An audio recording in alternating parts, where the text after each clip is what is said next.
Hey guys, how's it going? This is William Marsh for Sim Racing Paddock, and I am going to do some late night iRacing. I just feel like want to do some driving, have some fun, goof off a bit, so gonna do some races, have some fun with you guys, and hold on, I want to get this full screen.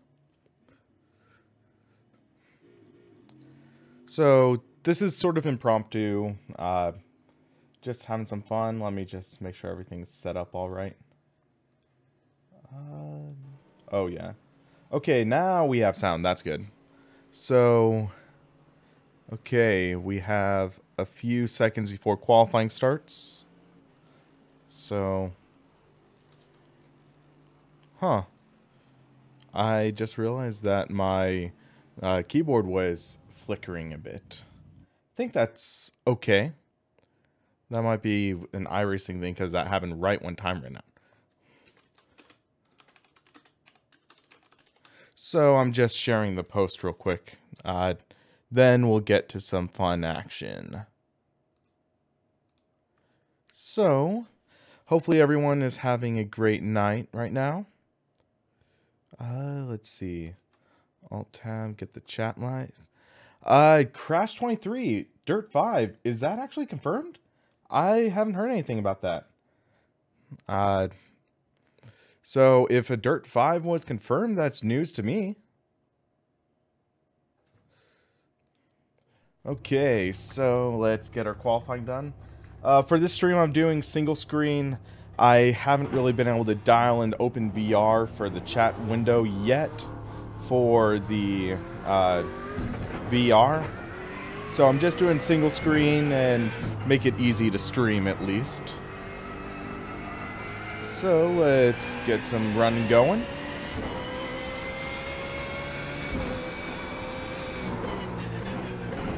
I ran a little bit with the McLaren MP4 12C earlier on. I did a race with this and it did not go according to plan. I was running it and I had 11 incidents and I only had one instance of contact, where after you go past that high-speed dog leg, you end up going to this right-hander corner. I clipped the grass 3 times and it sent me into a major slide, and they essentially gave me 2 X's for each of that, even though I made it through just fine. Kind of irritating, but what can you do? It's life. And I got 6 incident points because of that.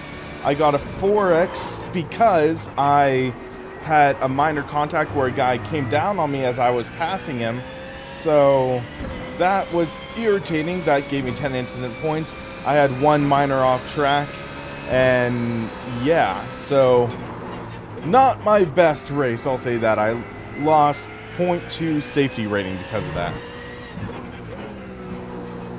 So, I'm taking it easy this race.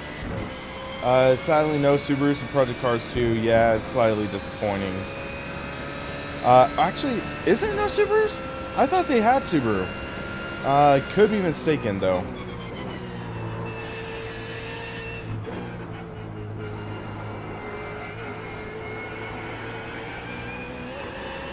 Let's get off of turn 11 pretty well.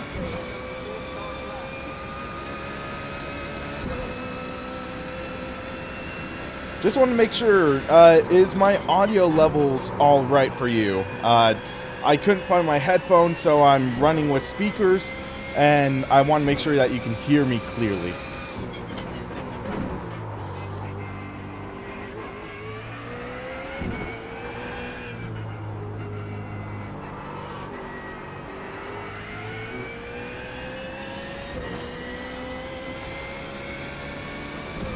Let's see if we can get a good lap in.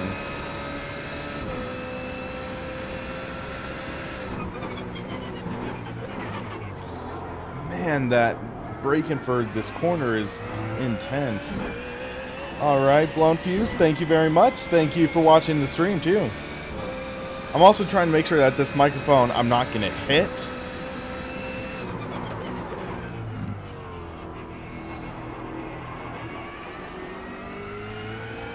Viking Elite, nice to hear. I'm working on my own PC build. If you notice in my video description, the build the computer I'm using right now is actually not the Ryzen one that I had, but I actually did an Intel build. So it's same model motherboard, but it's actually the Intel chipset. So I got this killer deal on an i7 7700K, so I installed that in my computer, and I'm working on this video which is going to compare the Ryzen 7 1800X to the i7 7700K.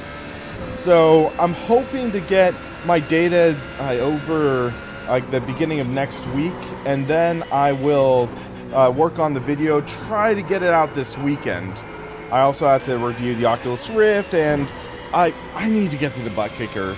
Butt Kicker sent me a game or two to review, and I'm sort of behind on that because I want to figure out if I want to test out SimVibe along with it, or if I do that in a separate video. So, time will tell, but definitely got a little bit to work on. Oops, shifted too low there.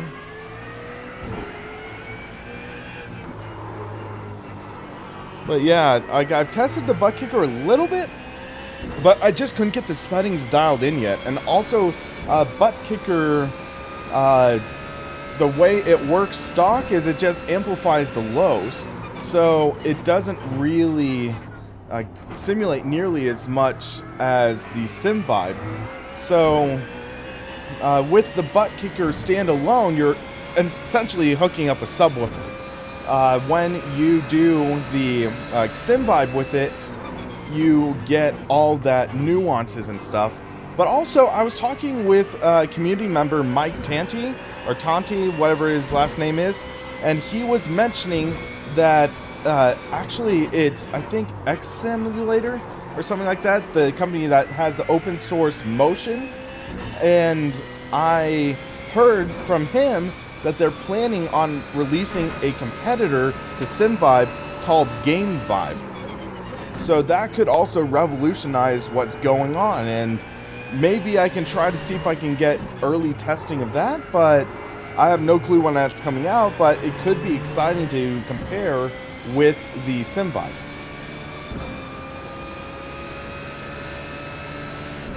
For the record, I'm talking about the software. I'm not talking about actual SimVibe transducers. I'm just talking about the software that powers.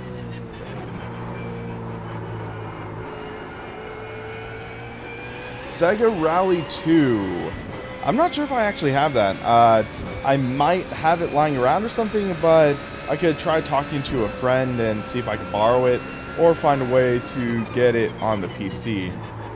Okay, so for the record, I'm running baseline setup, so I didn't expect to like qualify pole or anything. So we're in 11th. Let's see how many people. Okay, I'm 11th out of 12. Ouch. That's gonna be interesting.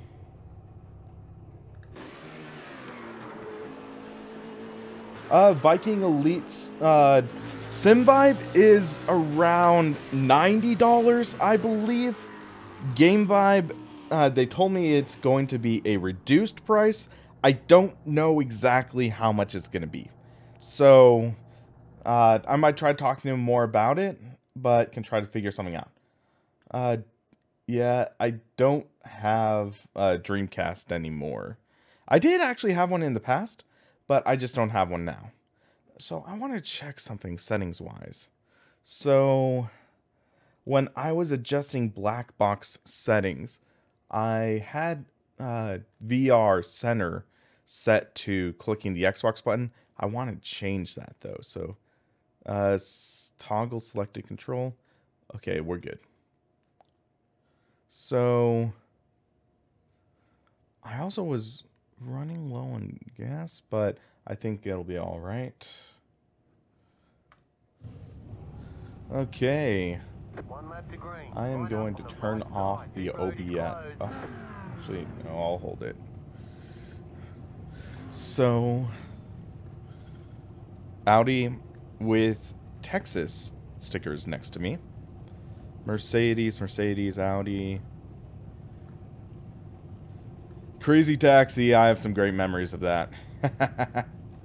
Man, back when I did have a Dreamcast, and also when I had the Xbox 360, they had that Dreamcast bundle, so you could actually play Crazy Taxi, Sonic Adventure. I think it was also a fishing game that, honestly, I'd never touched, but I knew that was also an option in that. So, with that, you at least got a decent bundle, got to play some classic games. But yeah, so Crazy Taxi, I might be able to load that on an emulator or something and just goof off a bit, but I don't have that off the top of my available on hand.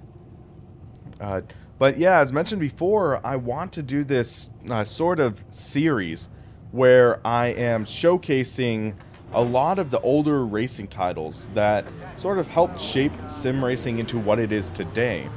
And I did actually do one on Andretti Racing, a short video.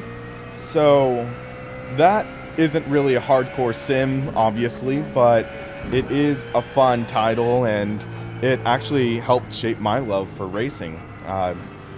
And then also I did that goofy live stream, Monster Truck Madness, and that was fun.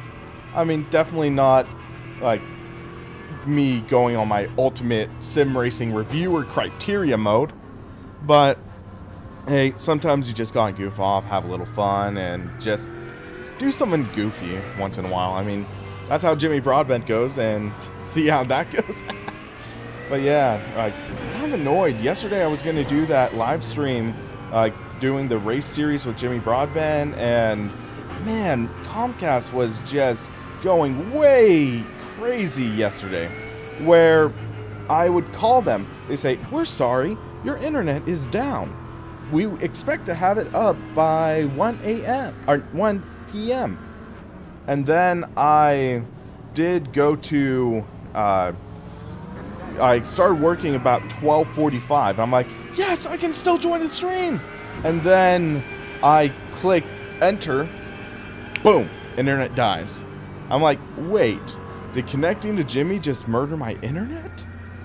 I call Comcast again. We apologize for the inconvenience. We expect to have internet service up by 3 a.m. I'm like, come on. Then I get the internet working again about 2:45. Boom, goes out 20 minutes later.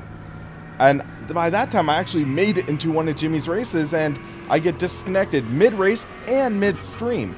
And I'm like, are you kidding me? I call one more time.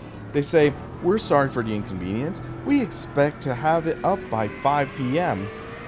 But that time, they actually had the internet up in about 15 minutes, and I just thought, yeah, screw it. I don't want to join the race if I'm going to disconnect and possibly mess someone up their day. So I was like, okay, I'll just continue the live stream, just doing hot laps or something. And the live stream ended up going pretty well. Had some fun with a few people, and I talked about life and things like that. So, and also talked a little bit about my past with Inside Sim Racing, because it's interesting hearing about Darren leaving ISR, and he used to be a role model, and I hate to say it like this, but almost like a father figure to me. And then things went south, and it hurts. I'll say that. So seeing Darren leave is kind of bittersweet, but yeah, I talked a little bit about that in my other stream, and yeah, it was fun, and actually I felt pretty good just letting it out, and just being open with you guys. So I thought it was a good thing, just being productive and having fun with the community. So I want to do more live streams and stuff, and I'm starting to have more time, so let's do this. Okay, the race has started. Speaking of let's do this, 3 wide into the first turn. Oh, this is getting sketchy, guys, already. We survived the first turn at least. A little dirt kicked up. I'm just taking it easy. because I lost 0.2 safety rating last race. I don't really want to lose much more.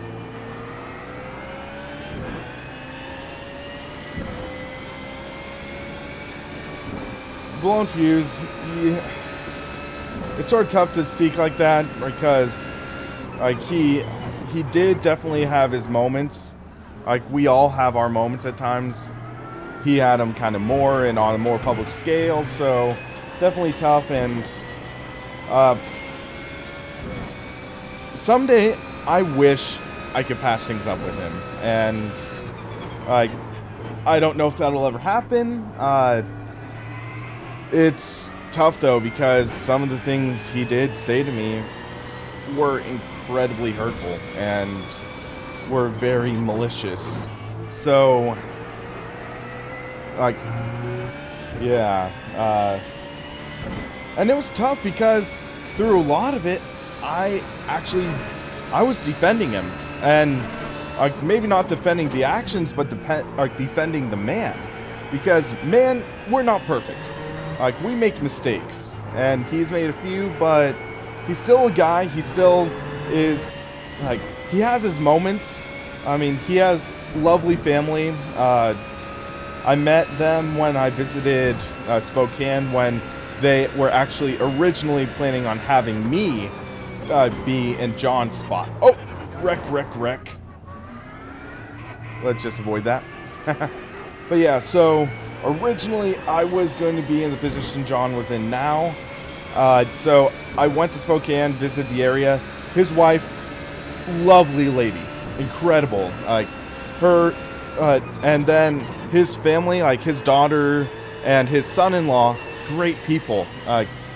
So maybe him spending more time with his family will be better for him and things like that. And like, he's around 50, if I remember correctly, and like, it's getting to that point where he's done inside sim racing for 10 years. He has been this incredible position for this community. He's done great things for the sim racing community, regardless of however you think of him. He's helped sim racing grow largely, and it really does. Like, he's done a great job. I'll say that. His mannerisms, though, they do hurt. Like, it does hurt when this guy I saw almost like a father figure, like, basically flat out tells me, like, basically, stick it up where the sun don't shine, essentially. So, it's tough, but I do thank Darren for helping me grow in some ways in my life, especially through a rough time in my life. And I also say that working with him helped make me more confident in my life. For example, you can actually look back in an ISR episode where I tested out DTM Experience 2014. So the backstory behind that was one time I showed Darren this funny video I did. I was testing out iRacing at Limerick Park. I hit a cone, the cone spins around, and it lands on the curb still upright. I was like, oh man, that's cool. So I record a quick video and I show Darren, and he's like, oh wow, that video is really crisp. What do you use to record? I'm like, I just use Nvidia Shadowplay, and he said, oh, how would you like to help me do a video? I was like, wait, do a video on ISR? Like, that was one of my dreams growing up, like, just like sharing my love for sim racing with people. And I did that video, and oh my god, I was so awkward. And I mean, I still am awkward to an extent, but oh man, compared to that video and everything where I was wrecking into other cars and stuff, I have no idea why the heck Darren allowed me to put that video up. It was painful. And I gotta say, especially compared to my old videos, for example, I had one where I was talking about R Factor 2 back in 2015. And I was like, okay, let's see. Yeah, like, I would say that I've gotten less awkward. I mean, I'm still awkward at times, but hey, it takes time to get more comfortable in front of a camera and things like that. And also, naturally, I'm just geeky, and that awkwardness isn't always a bad thing. So, yeah, one man's awkward is another man's fun. Dusky Gaming HD. I am not using an open sim wheel yet.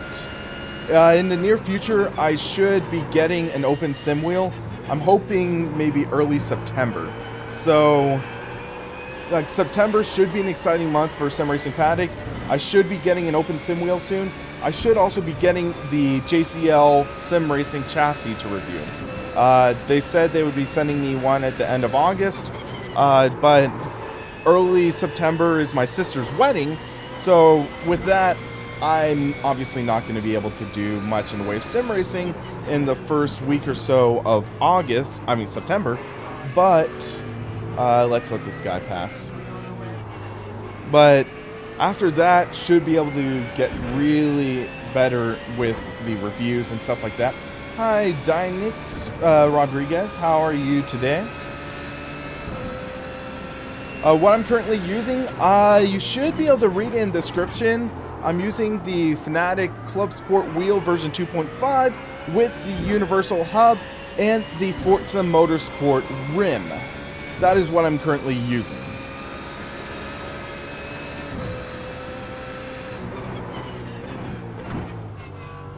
And I was sent to review, and it works well. I really enjoy it. Great value. No, I am not using VR for this stream. I couldn't really get it fully dialed in time for this event. So I just wanted to get, just unwind a bit, have fun, do a live stream, and have that for you guys. And just goof off a bit. VR also can be disorienting for some people, especially in a live stream. Takes up more system resources, so I just wanted to have fun with you guys. I didn't want to stress out about setting up and everything.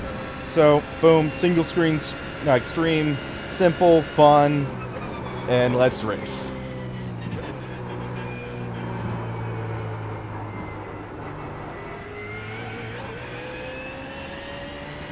Also, with VR, you wouldn't get to see this lovely face. I apologize if your screen's just cracked.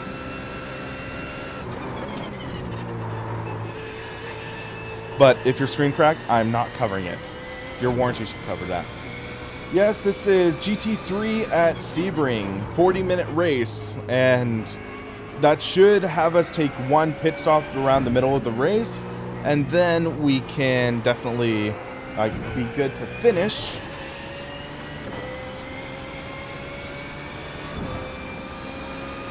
Yeah, VR definitely is less crisp than even a single monitor. Even though VR has a higher resolution than a 1080p display and a higher refresh rate, that pixelated look definitely is less than ideal. And when you take and consider viewing distances, like pixels per inch, things like that, it can get a little sketchy, especially if you're looking through essentially a magnifying glass at a screen.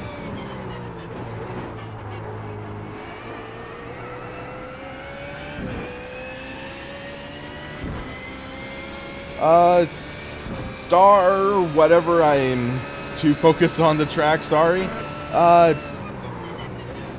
Part of it comes down to field of view and setting up your screen properly.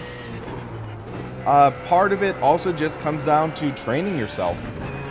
Cockpit view is definitely, I won't say an acquired taste, but it is an immersive experience. And in racing, you're not supposed to look at the dashboard when you're driving. In racing, I actually did a driving school with what is now the Sim Raceway Performance Driving Center. You're training to look as far ahead as possible. So you're looking forward to the next corner. You're anticipating it. And you are looking ahead. You're not looking like 5 feet ahead of you. You're looking hundreds of feet ahead of you, ahead to the next corner. So you sort of train yourself how to see the track like a racer. With this stock setup, I'm doing horribly, but at least I'm using the decent racing line of sorts. Later on, I'm looking on to doing an instructional video series about how to improve your driving, how to improve your racing, and hopefully I can get that started around September or so.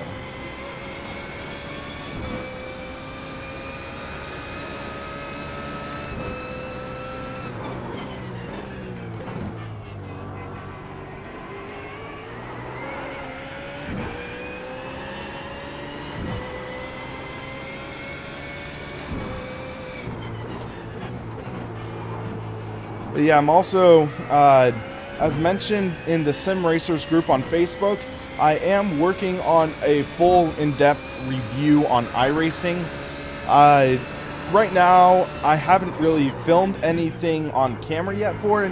I have been getting some B-roll footage, so that I'm hoping to have out next week or the week after that. Elliot, yeah, I agree with that. And iRacing, one of the things I'm going to touch on in the review is the safety rating system. As mentioned before, I am not a fan of the safety rating system. The original concept for it was sort of like your currency for racing. So if you wreck, you have to deduct out of your safety rating like you deduct out of your wallet. However, that doesn't really work the best in practice. For example, if you drive off track, you're granted 1 incident point. 2 incident points is equal to hitting a wall head on at 180 miles an hour and totaling your car, ruining your day. So if you spin out, that's 2 incident points. So spinning out, which might only cost you a set of tires, is equal to riding off a race car in iRacing's eyes. That is one of the main reasons why I think hard racing and great racing is discouraged in iRacing. Even a light contact with another car could be misconstrued as a 4X, and that is just really tough. Dalton, yes, I did watch Jimmy Broadbent. I watched some of his race. I think I watched his first half hour. I don't know if I participated in the chat though. I was kind of busy.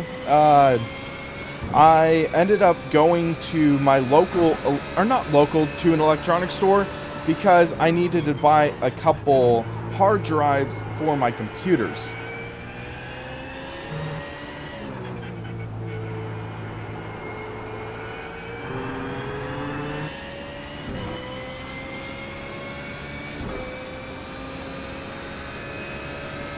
Oh, you're talking to Elliot. My bad.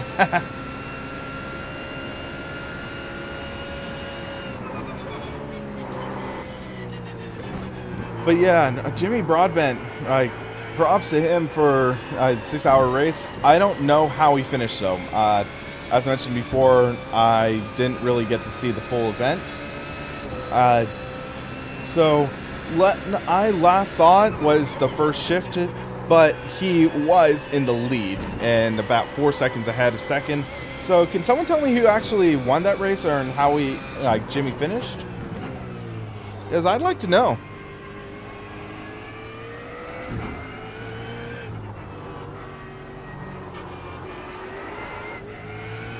Oh, they got wrecked. Oh, man. Yeah.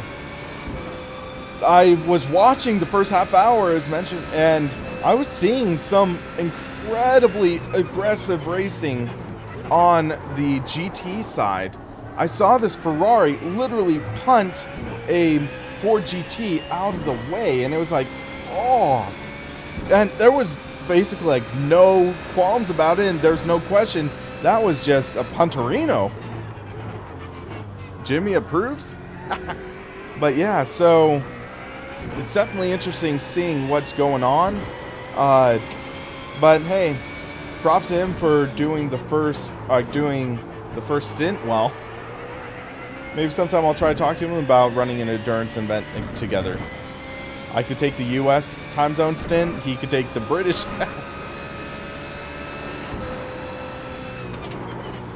I mean, he'd have to have a lot of tea, and like hopefully I wouldn't wreck his car. But yeah, it could be a lot of fun.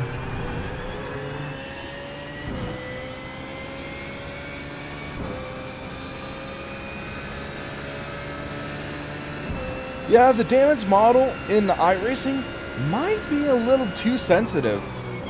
I think the best mechanical damage model in sim racing today, R-Factor 2.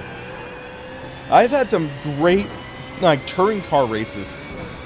I had this one with the Honda Civic BTCC car, or NGTC, or whatever it was, and I was racing on Silverstone International, and I was beating and banging with this guy for second place. Then I let him get ahead, and he torched his tires. So I quickly reeled him in and ended up finishing ahead of him. And that race was memorable to me because we were racing, we were pushing, we were really just going to lengths to really try to compete, and we weren't worrying about safety rating or anything, and it really worked well and was a memorable event. Yeah, Nikki Team and Viper Concept, love their videos. Also, there's this one recently that it was this British stand-up comedian, I forget his name, but he was posting about how he was experiencing iRacing and R-Factor 2, and his experiences with both while he was training for this online championship.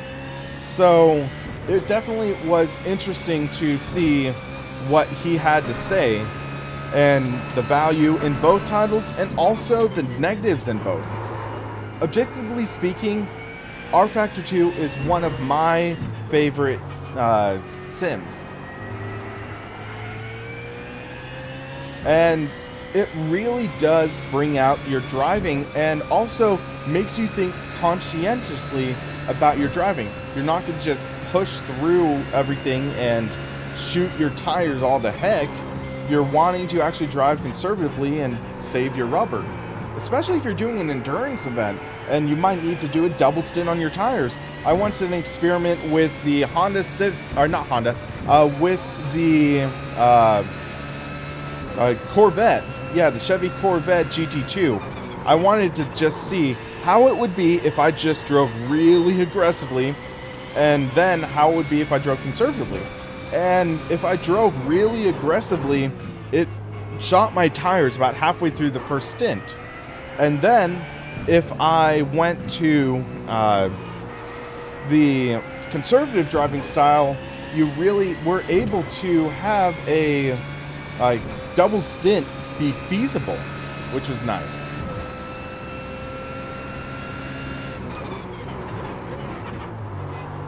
Little bit of wheel hop into that corner.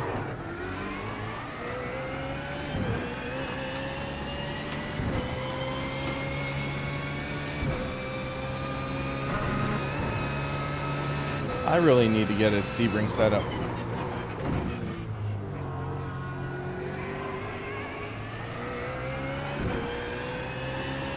R-Factor 2 promotes aggressive driving.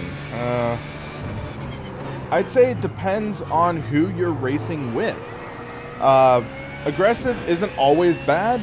Reckless is bad. Aggressive is aggressive, but it will also punish you for aggressive driving. If you drive too hard, burn up your tires, you're going to have a hard time.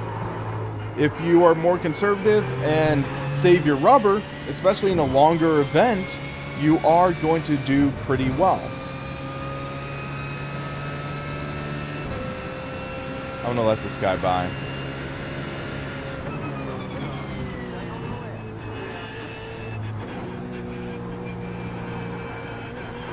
I think in 2 laps I'm going to go in for fuel. So my tires don't feel bad, so I'm going to double stint them.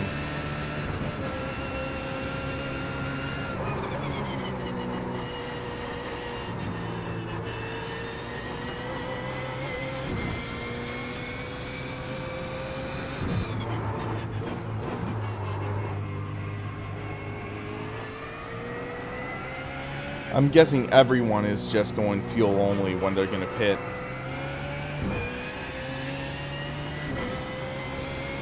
Race Room, definitely an underrated title. I'm going to be reviewing that as well. If it was a standalone package with all the content that it has to offer, if they had a standalone option, I think it would be one of the most popular titles. It has VR, it has a lot of cars, it has by far the best sounds. But the pricing model is confusing all the heck. And with that, you really don't get as good an experience. At least iRacing, you have not like this game currency, but I can understand how a free-to-play model could work. But Race Room, I wish they had like an Ultimate Edition option or something like that.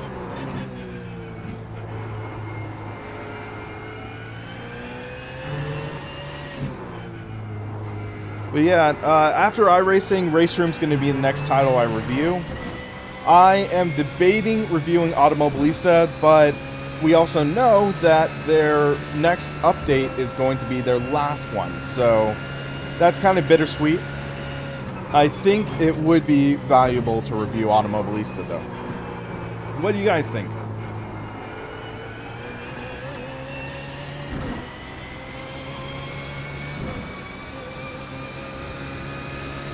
I think I can do 14 gallons and be fine.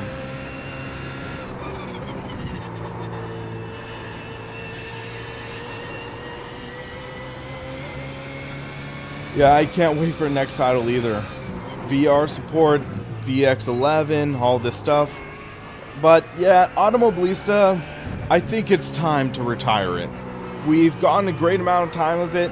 Even though officially Automobilista has been out for a year, I think that it is at that point where it is actually been out for a while, because before it was Game Stock Car 2013, then it was Game Stock Car Extreme, then it was Automobilista. So that's 3 titles, essentially the same thing.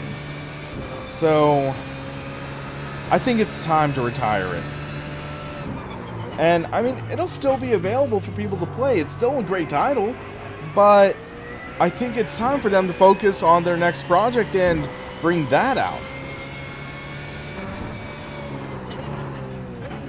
Okay, I'm pitting next time, guy.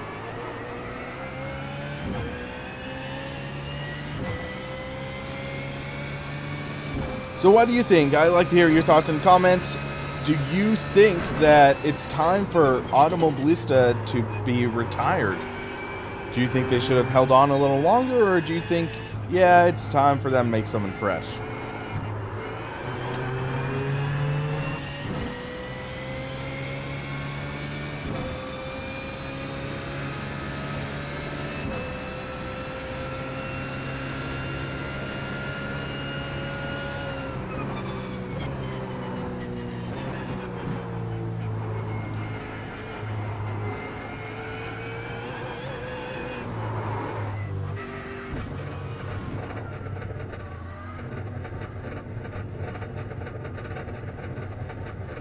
I wouldn't go as far as saying that, Dusky. What they really did well was they pushed the limits of the R-Factor 1 engine. Because R-Factor 1, believe it or not, is already 12 years old now. It was originally released in 2005.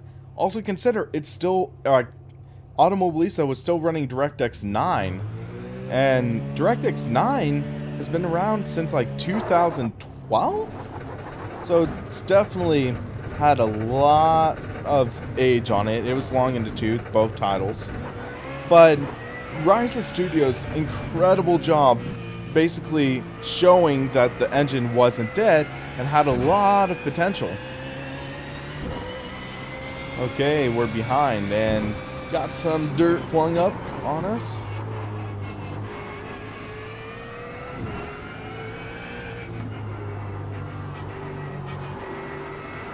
Let's make this pass quickly on him, though. Hopefully.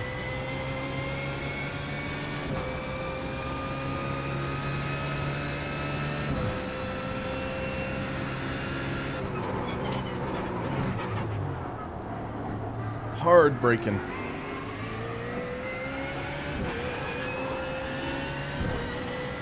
Please stay to the right, man.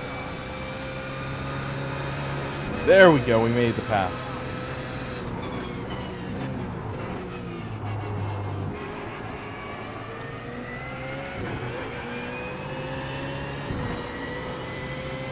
Yeah, I know the leader's behind me. I just want to make sure there's the most opportune time. Actually, no, it's second place. My bad. A crew chief for Assetto Corsa. That rings a bell. I'm not entirely certain what it does, but I know it is something I've heard of. Oh, a little wide.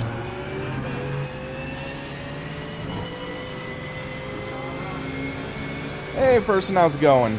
You're actually in time for decent racing.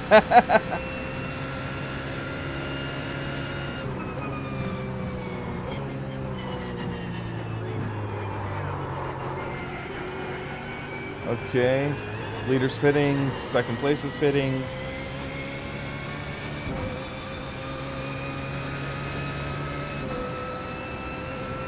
Eleventh place is in.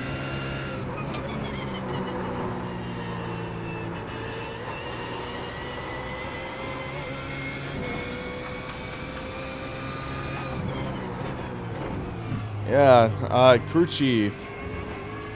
And also spotters in general. I'd say iRacing also has that dialed in. Most other titles don't really have that well done. But iRacing, they have the spotter, they have the crew chief option, so you can actually have your friend be your crew chief. So that's also a nice touch. But I would love to see more functionality in that. Lack of offline content is not good for any race game. I agree on that. I wish there was more offline content. Remember back in the day when there was GTR2, it had the racing school, helped you helped you learn to be a better driver. Then there's the offline championships, things like that. Most titles don't really have that.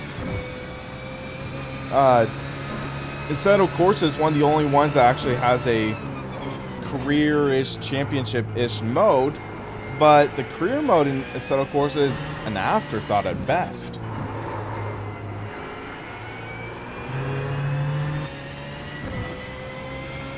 Race Room definitely has solid single player in terms of customizability in what you can do in a race.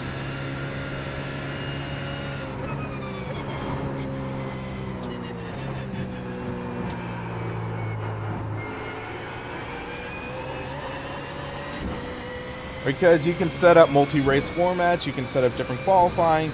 I think it's only standing start, correct me if I'm wrong. But Race Room has solid options and also decent AI to boot. I did some classic racing with the AI at Sonoma, like classic GT cars. So that was fun.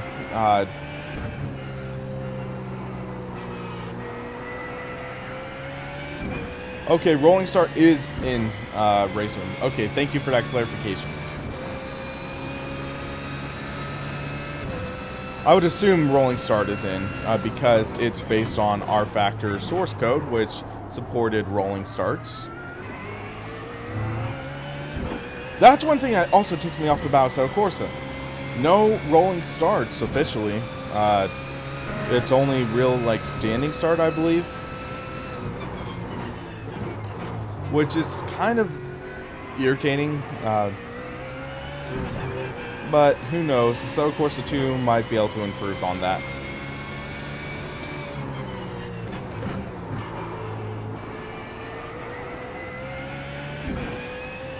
I wish the setup was better. Note to self, before doing a race, look in the forums, so at least for a drivable, like, fast setup.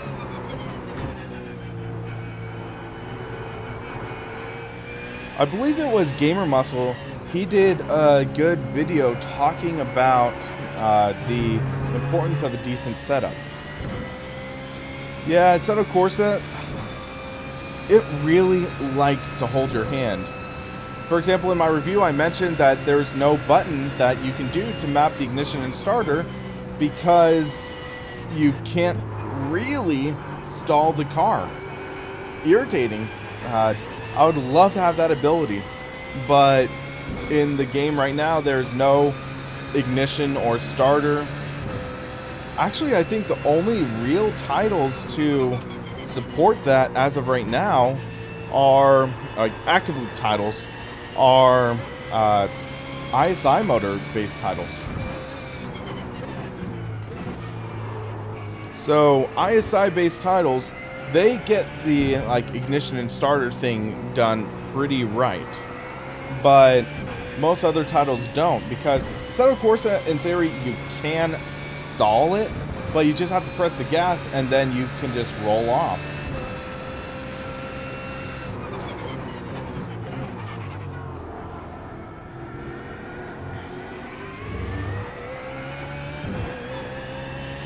And then in iRacing, it has that auto clutching, so if you come to a stop, it automatically puts in the clutch for you to keep you from stalling. It's like, really? From the most advanced racing simulator that you pay 15 bucks a month or so for. I want less hand-holding in simulations in general.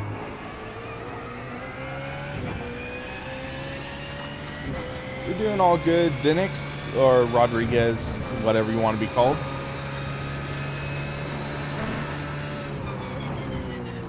But yeah, so in this corner, that's where I was having the most issues driving earlier. Where I would clip the grass, and all of a sudden it sends me into this crazy sideways slide. I would catch it and keep going, but it would give me a 2x each time. And I'm like, that's when I really was thinking, wait, really? The safety rating system is horribly askew. You can have two slides, and that is seen in iRacing's eyes the same way as causing a 20-car pileup. Spinning out twice is the same as causing a pileup. That just doesn't sit well with me. iRacing, yeah, I think, as mentioned with Race Room, I would have loved to see an option where it's like, you pay maybe a couple $100 and get a big chunk of content. Or if not all content. I think more people would have been involved in stuff like that. So, it's irritating seeing them, like, where to buy all the content for it, you are paying around $1,000, like $1,000, and it's like, I know it's cheaper than real racing, but other titles can possibly offer a better racing experience if you're in like a league or something like that. And league racing is getting really easy to do in some of the other titles. So I'd say, is it worth it? I'm not too sure anymore. And this is coming from a guy that spent hundreds and hundreds of dollars, and I've run over 400 events in iRacing. So, with that, you are getting, to an extent, what you pay for. You do have the laser scan tracks. You are having the high fidelity cars. However, laser scanning in 2008 was a major milestone. Laser scanning in 2017, not as much.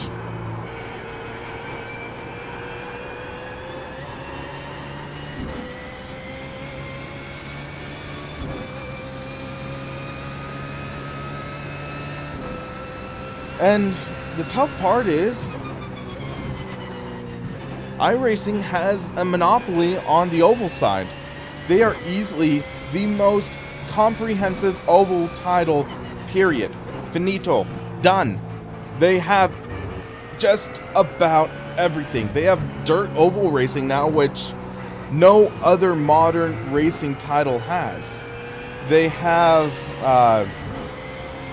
all of the NASCAR tracks, all of the NASCAR vehicles. And if you're not going to do that, iRacing's NASCAR, where are you going to go? Are you going to go to NASCAR Heat Evolution? Please don't go to NASCAR Heat Evolution. And then also they have the modifieds, which they don't have as much participation as NASCAR, but they have that option. They have great oval racing options. No other title outside of R Factor 2 with fictional names offers that.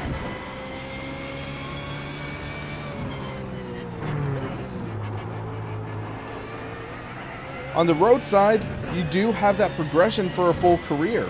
You do have that, you start with the Miata and then go to the Spec Racer Ford and then skip Barber. And then either go GT racing or open wheel racing. They have that racing ladder. So that is something a lot of people like. However, being forced to go up that racing ladder and then you go to the procedure of paying for each car and each track, and some people really don't like that. And some people justifiably just can't afford that investment. Not only the investment of your money, but also the investment of your time, because you're gonna have to, if you're considering going to Formula One racing, if you want to race the McLaren, you're going to have to drive 4 races in rookie and jump up to that next D class. You're gonna have to fill the MPR, and then you're gonna have to get your safety rating up above 4. So you're gonna have to avoid all those kamikaze rookies to make it up to next class, and then rinse and repeat for C class, rinse and repeat for B class, and then rinse and repeat for A class. When I joined iRacing, I made it to Oval A class in about a month. So actually no, about 2 months. So I joined October, and I made it all the way up to the A class Cup Series in my first season in iRacing. And it was like, yeah, I had money to burn and to get up to that class. But also I did a little bit of frugal cheating of sorts, where I bought the modified even though it wasn't used as much, and I time trialed that puppy, so that covered both my D class and my C class certification. So it was one car I could just use for both of them. So that saved some money for me. But it does take that time and money investment to be able to take part in iRacing. But, oh wow, it's already white flag lap. I guess I've been talking quite a bit. But yeah, I think I only have 1 incident this race, so that means should get some decent safety rating gains as I forget to shift. Rolf, it depends on your setup, and it depends on what screen you're using. Because, for example, if you are doing a 50-inch screen, you might not want it as close to you because that would give eye strain and stuff like that. With the other setups, you might want it. For example, I have my 24-inch screen that I'm using for this stream, and I have it maybe about 8 inches from my setup. Actually, let me see. Yeah, about 8-9 inches from the top of my wheel. That might be less than ideal, but for me it felt okay. It's also important to calculate your field of view. So calculate your degrees from your eyes to the screen. So once you have that calculated, and try to get the one-to-one representation of your driving to your performance. Okay, so let's quit out of this. Decent race. I mean, 10th place out of 12 cars, but I was 10th seed, so it's going to hurt a little bit, but hopefully not too much. So let's pull up the iRacing screen. Where's my display capture? Hold on. Let's center that. And shrink it. Shrink it down. Okay, so let's see how we did. So, actually still waiting on results. Refresh.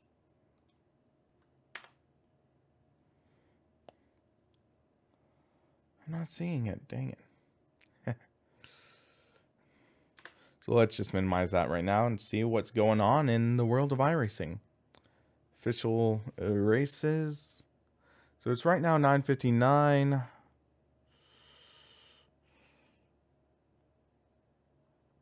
Sprint cars. Let's join that. Let's goof off a bit. We made the race. Okay. Let's close the Oculus because I don't have it set up right now.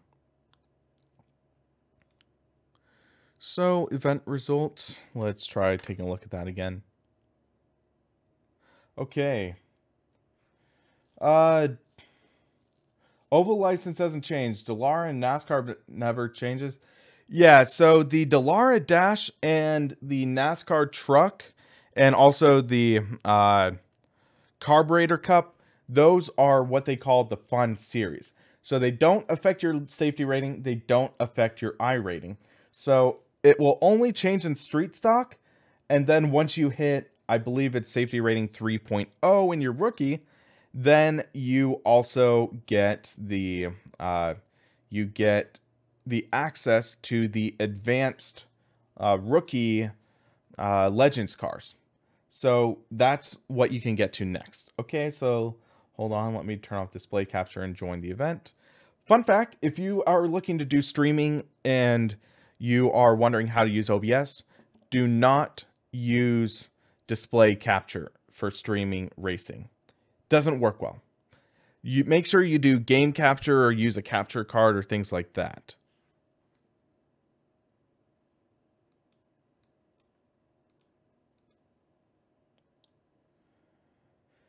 Okay, this is going to be interesting, guys.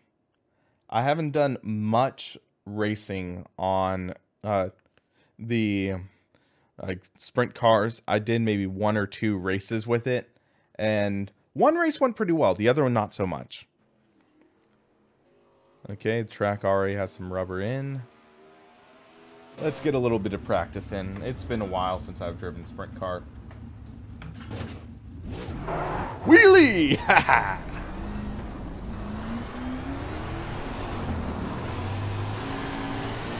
Oh yeah, this feels good.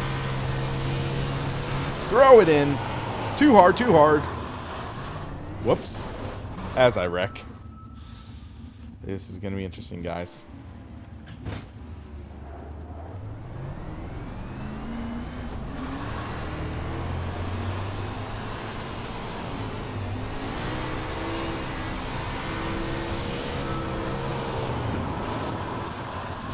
Oh, that's slick. We're gonna die. We are gonna die.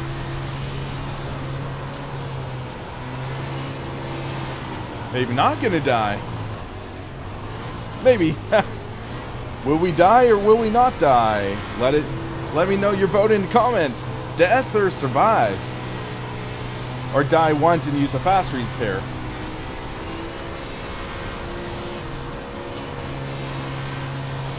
Quick steer, quick steer. Oh wow, we're already 5th quickest? Wait, we're at the freaking top seed in this race! Oh my goodness.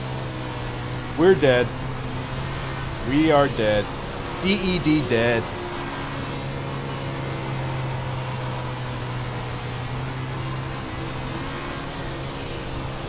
Jimmy has taught me well, the Drifterino. Oh, high line for the win! Hold on, I'm going to set a control for windshield tear off because it's going to get ugly. Our visor tear off. Qualifying time. Oh, that was a nice wheelie.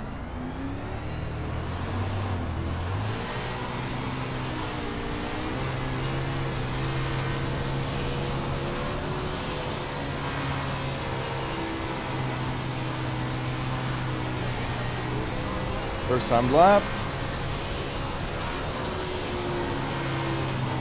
Little too much sliding, I think. We're scrubbing off some speed.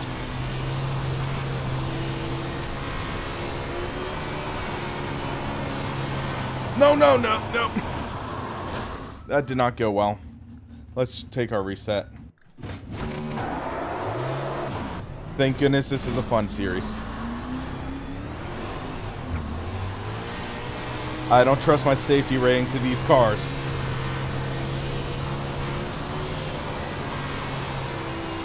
Here we go. Here we go. Pedal to the metal, guys. Pedal to the metal.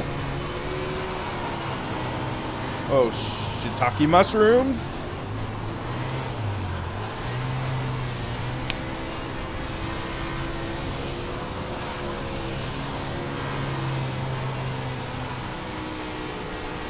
We are gonna die.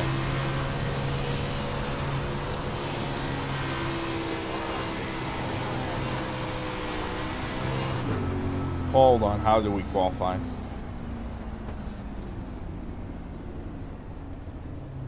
I think we qualified last.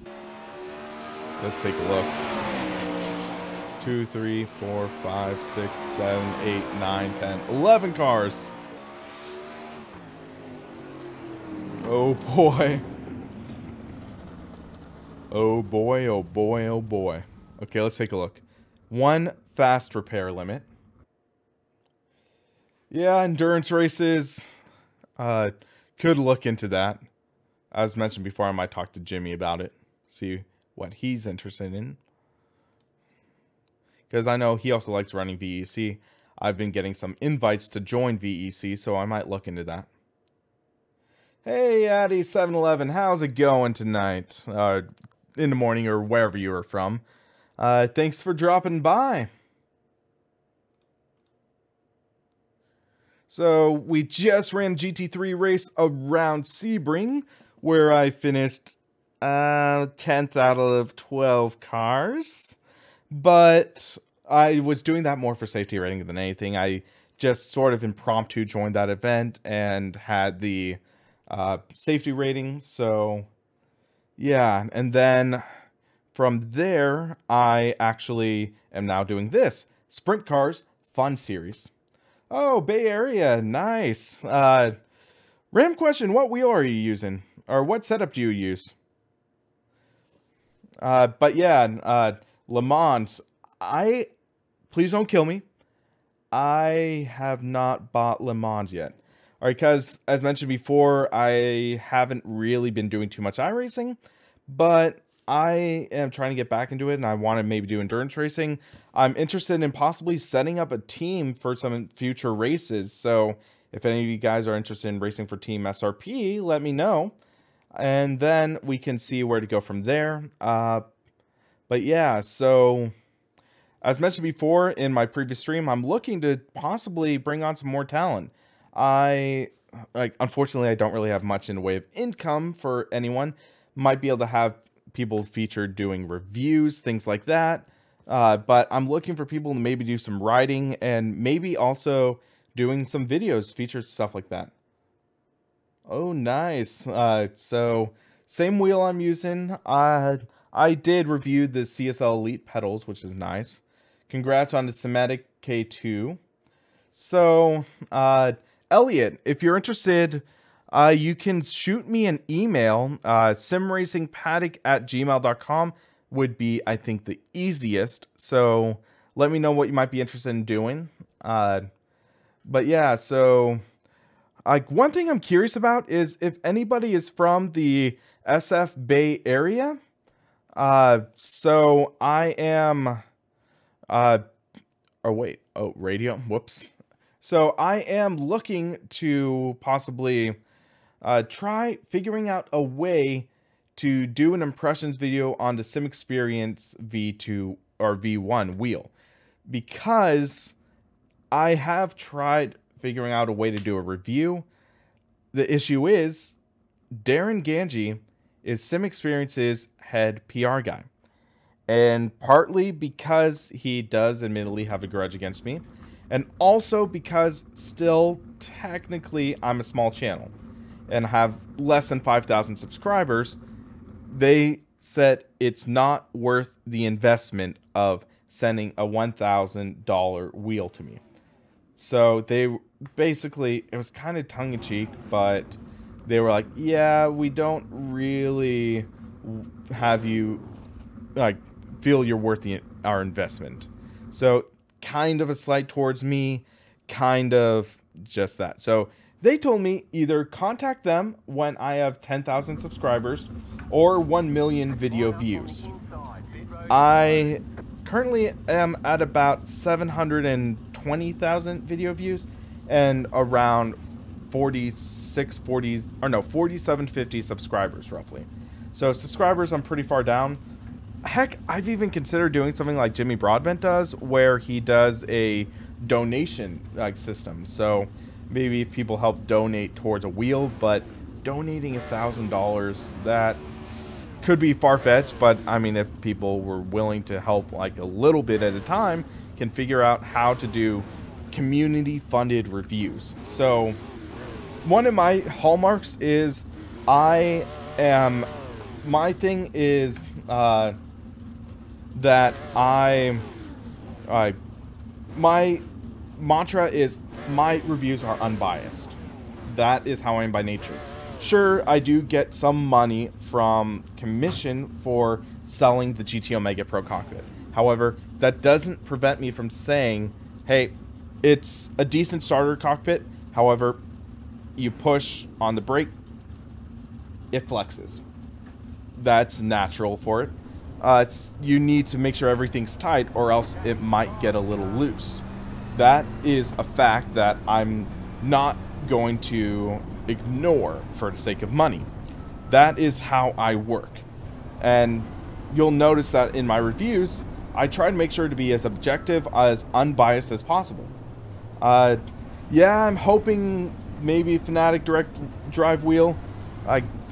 There are a couple moments where they did get upset at me over my CSL Elite review, and it was like, well, my goal is reviewing stuff, and I felt that if I did a review and forgot or ignored this issue, then somebody would buy that wheel, have that issue, and they'd be like, whoa, why the heck was this not mentioned in a review? So it's my duty to make sure things are covered.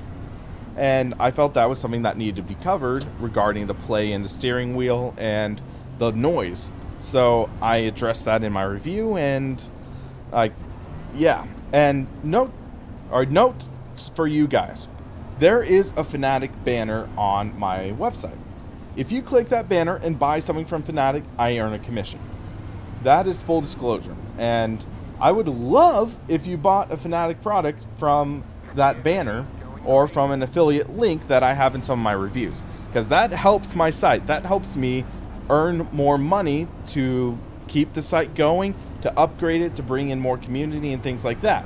So, however, I'm not going to let that take control over my reviews. That's how I work. Okay, let's take it easy. Inside line, very slick. But yeah, so, whoa. Oh my god, how did I miss that? This car does not turn right. It's like the opposite of Derek Zoolander. But yeah, so as I was saying, my reviews, I try to keep as unbiased as possible. So, my thought is, hey, if the community helped fund a review or something like that, then that would also give even more reason to be unbiased. Because it's actually money being spent on it, as opposed to just having something sent for free. Which, I mean, even if I do get something sent for free, I am not going to just say, oh yeah, it's the greatest product ever. GT Omega with an open sim wheel. Woo! I'd say you'd have some trouble. Theoretically, I've heard people modifying a GT Omega to support an open sim wheel. I've heard about that. But you are going to need modifications. Whoa! Come on, flip, flip. Dang it! Your car has too much damage. We've got to fix it. Well, that sucked. Okay, we're in the pits now. Okay, so now we can talk a little more. So, GT Omega Pro cockpit, you're going to need to modify it to make it work with a direct drive wheel. And also you'll need to drill holes and things like that. So, if you already have a GT Omega cockpit, you might be able to just modify it. If you have, if you're looking to buy a GT Omega and are planning for an open sim wheel, I might not recommend it. I'd recommend an 80/20 based cockpit, or I know that one of my friends, Jonathan Spinard, he is working on making a new cockpit, Spinard simulation, and from what I've seen early on, it looks sturdy as heck. So that could be an option to consider. R-Seat, also Sean Cole has also taken part in, he's used the R-Seat, and that seemed to work pretty well. So there are options. GT Omega, at the price and whatnot, I wouldn't recommend for an open sim wheel, unless you modify it.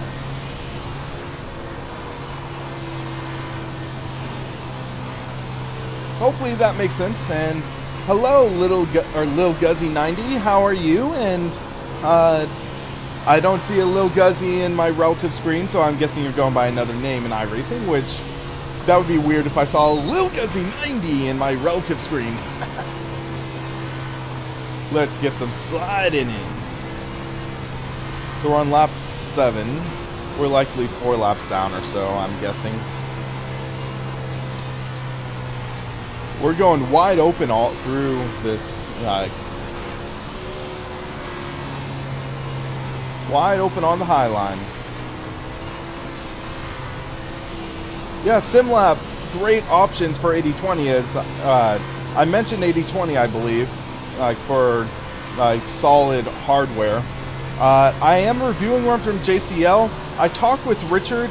He said there's a chance he might send me something for a review. So there's a chance, not certain though. Oh, 5th place in the wall.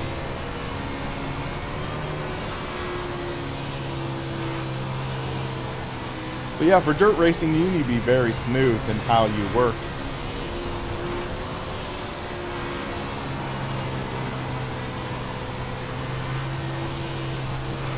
Tear off that. No, no, no, no, no, no. Lost it. We're still... Oh my gosh. Turn left, turn left. Alright, turn right. No! Okay. who had the tally for that I was gonna die? Somebody must have had that bet. That was like, yeah, Will's gonna die in this race. Come on, who thought I was gonna die?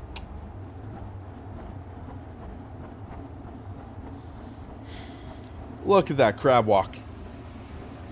Just look at it. Isn't that lovely? Boom. 16 minutes repairs. So let's just watch a bit. See how these fast guys are doing it. So Connor Clark. So let's take a look at him. Okay, number 26. I'm going to call you out, bro. I'm going to call you out. 26, Zach, how are you tonight? So, thank you for watching, too. So, okay, we're looking at him, and you know he's fancy when he has, like, the World of Outlaws Craftsman skin. So, he must be a big World of Outlaws fan or something like that. But yeah, so... cockpits, 80-20. I did drive Darren's Franken rig back in the day when I visited him. Fun fact, I coined the term Franken rig. That was my idea to call it that. So, one time he was telling me about the cockpit. I was like, hey man, what are you using? He was like, yeah, I have this from GT Omega. I have this from such and such and yada yada. I'm using like the RC like monitor stand and things like that. And I was like, wow, that's like a real Franken rig. He's like, oh man, that was pretty funny. He was like, yes, that's a great name. So he used that term, and I mean, he did give me credit. And oh, number 4 is down for the count. Oh, he's up and running, so he might still be alive. I don't know if he has the meatball. But okay, so we are watching, and then, so yeah, let's see. But yeah, so direct drive wheel, I'd recommend 80-20 at the minimum. One guy told me he built his for $200. I'm not certain, but apparently you can buy lots of 80-20 aluminum extrusion for around $120. Theoretically, you might be able to build something out of it. I don't know for certain, but maybe I might do a video feature on that. See if you can build an 80-20 cockpit for maybe under $300. Because under $300 for DIY could be solid. For example, you can actually see, let's see. If you look on under all those boxes, is my old cockpit. I know it's a mess, it's a garage, it's storage, but you can see there is my old Ghetto Blaster cockpit. You can see the Formula Carbon Rim, Diet Dr. Pepper, my cell phone, and the Oculus Rift there. But yeah, so a little behind the scenes for you guys. But yeah, so I built that cockpit for around $150, I think. I bought the seat for about $50. I got that. It worked. And then I mounted it to that cockpit built out of wood. And it worked. Flexed a ton. And it kind of wasn't built well. It was inspired by the ISR Deathmobile. So I might build a V2 or something like that. So figure it out. Time will tell. But I definitely would share it with you guys, what I do, and if it holds an OSW, and maybe in the future, if I can actually buy a like AccuForce or something like that, or figure out a way to review it, get that to you as well. So, who knows? Could be exciting. I think I have room in me for one more race, guys. I am starting to get a little tired, but yeah, we finished 7th out of 11. Not my shining moment. Let's refresh. 8 minutes till 10:30. Let's take a look. Global challenge. We could try that. I needed, or actually, hold on. Let me just turn on display capture. So, what I'm seeing is Eldora is dead for Dirt Late model. I don't own the Nürburgring, and Grand Prix Legends. Yeah, no one's gonna be racing that. 360 sprint at Volusia. You saw how I was doing with the 410. Not sure about that. We did dirt, so not too excited on that right now. So let's try Cadillac at Watkins Glen. It is... I need to download the content, so that should go pretty quickly. I know I'm behind on downloading stuff.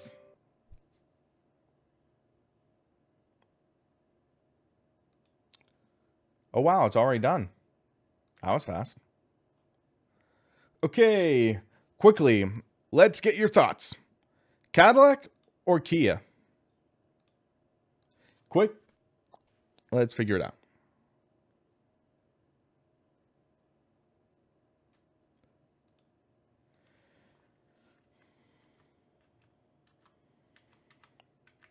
Hold on, we need some ambience.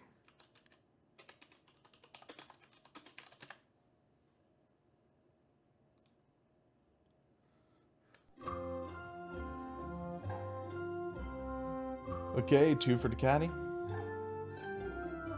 3 for the caddy. I think that will do it.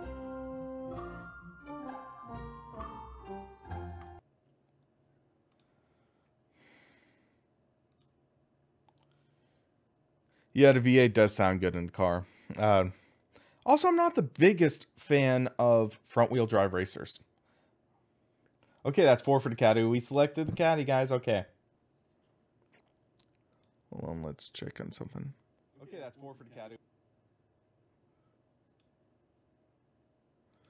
Well, yeah, so we're getting prepared for the practice. Okay, guys. May the force be with you.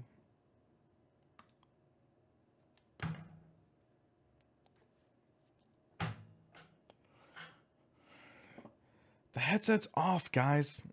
Like, the headset's deactivated. I unplugged it for this stream. Why does it keep on saying OpenVR detected?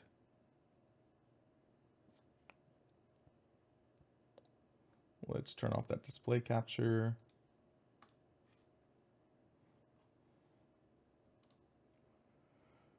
Okay, so I might change the shifting to the sequential. I'm not sure. I forget exactly if the Cadillac uses the sequential stick or if it uses the paddles. We'll get in the car and take a look.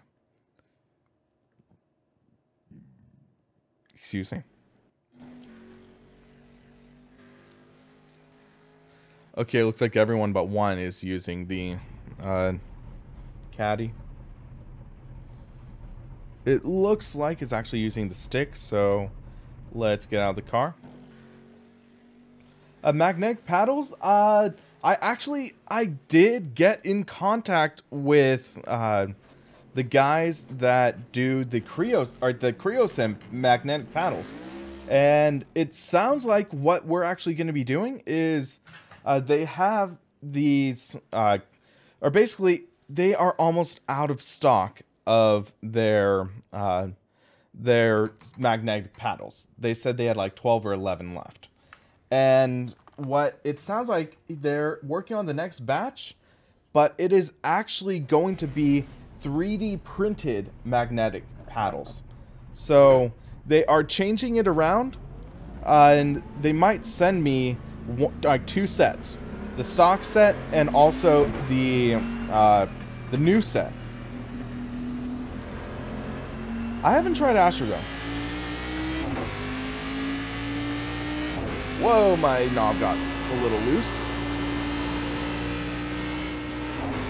It's been a little while since I've raced in this series. Wait a second. Oh my god! I just realized it!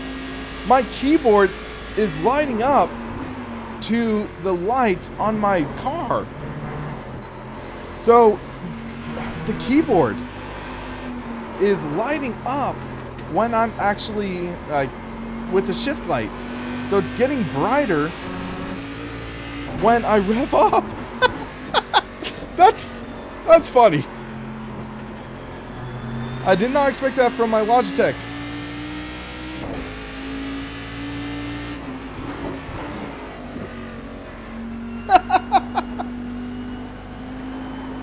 Hold on a second. Distracted driving, but look.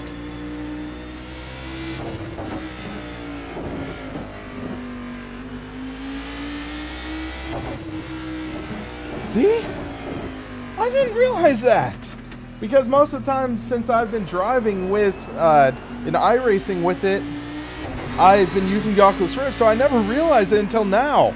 I'm like, whoa!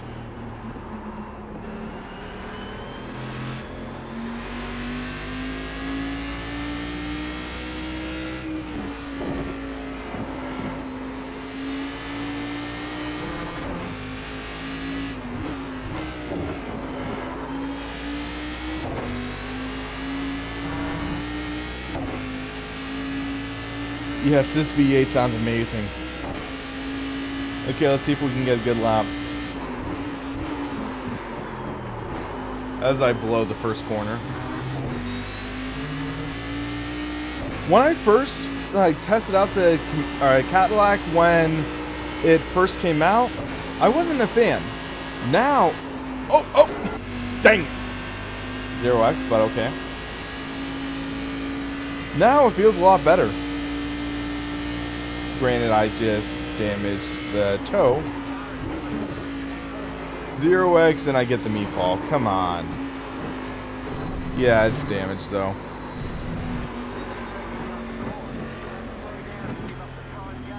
Fudge!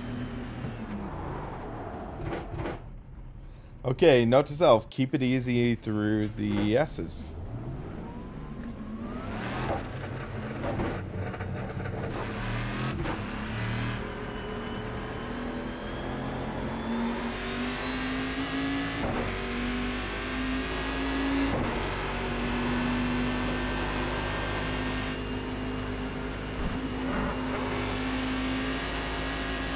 There we go.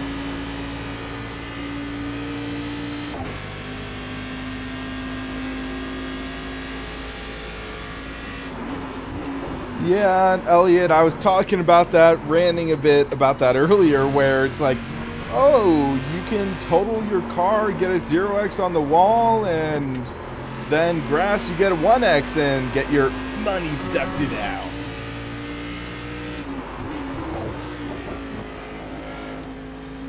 Doesn't make sense for me.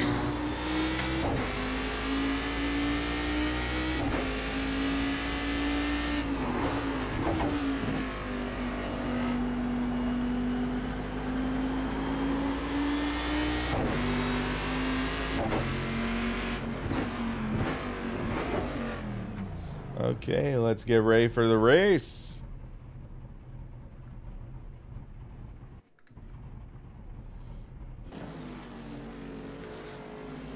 It's funny, I'm streaming at 10:30 at night, so it's 1 a.m. on East Coast in US, midnight in Central US, and I am having 21 people watching.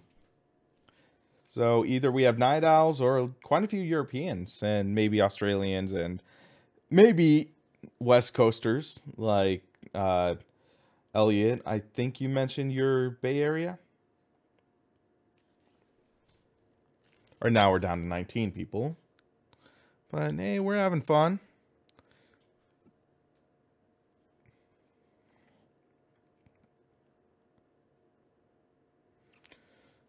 I'll see. Yeah, Dusky, I know how it feels. Like, sometimes I'm up late editing a video or something like that. So it's like, yeah, I'll just have a stream on in the background or something. Michigan. Oh boy. No wonder you were wanting the caddy. Some good old American muscle.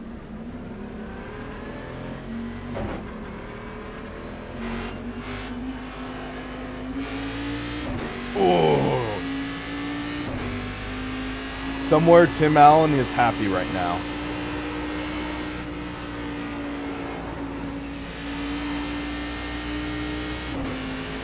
I'm second seed in this race.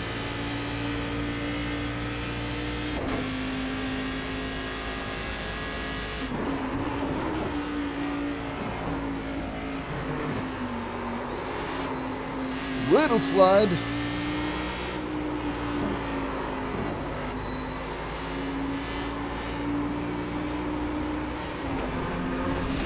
Oh, 1X right there. Okay, I don't want to get any more incidents in this qualifying session because warm-up, you get, I think it's 0.5% incident points. So if I get another one, that's 1 incident for this race.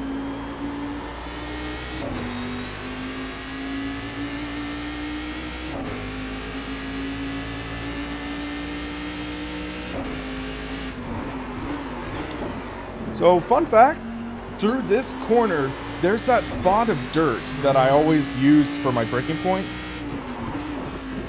So, there's that patch of dirt that's almost always there. And that is what I generally use for my braking point for that corner. Usually works pretty well. I only have about, I think, 7 wins in the iRacing roadside.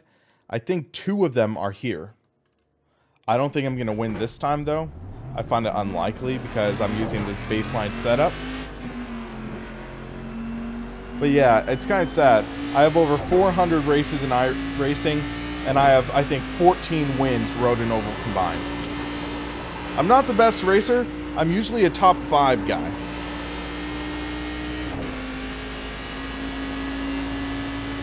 Watkins Glen is one of my favorite tracks. It definitely has a solid combination of corners. It has this bus stop, which is very tricky at times. Then the sweeper, if you nail it, you make up a lot of time. Like so. Then the boot. Very good. As I go off track. Dang it. At least this is the warm-up. I'm in qualifying.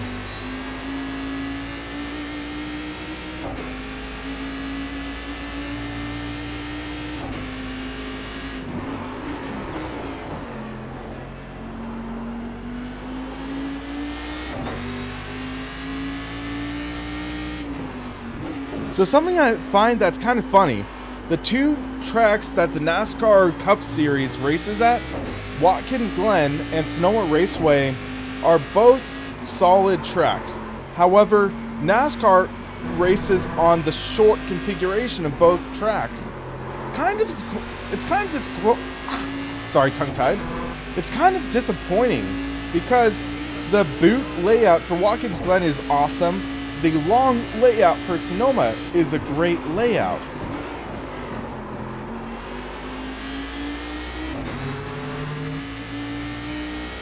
I would love more road tracks for NASCAR. What I find interesting, though, is I believe for next year, they're going to be racing at the Daytona road course. It'll be very interesting to see how that works out, though. Because that, I think, is the July 4th weekend, so they're turning that, the like Firecracker 400 or whatever it is now, Coke Zero 400, they're turning that into the, actually it was Pepsi 400, my bad. Coke versus Pepsi. But yeah, they are turning that into a road course event. So it's going to be a shorter race. Or is it Charlotte? It might be Charlotte, sorry. But yeah, either way, it's going to be interesting. So, but yeah, Charlotte road course. Oh yeah, it's Charlotte because it's in the Chase. So it's a road course in the Chase, but Charlotte road course versus some of the other really solid road courses in the United States. I mean, there's Road Atlanta, there's Road America, which the Xfinity Series races on. There is Like, there's Laguna Seca. Imagine those cars taking the carousel. Ah! Dang it! That sucked. You didn't see anything. Car feels okay. I think it's just a bumper impact. Yeah, Sebring. Imagine the feeling of the suspension over the airport segment.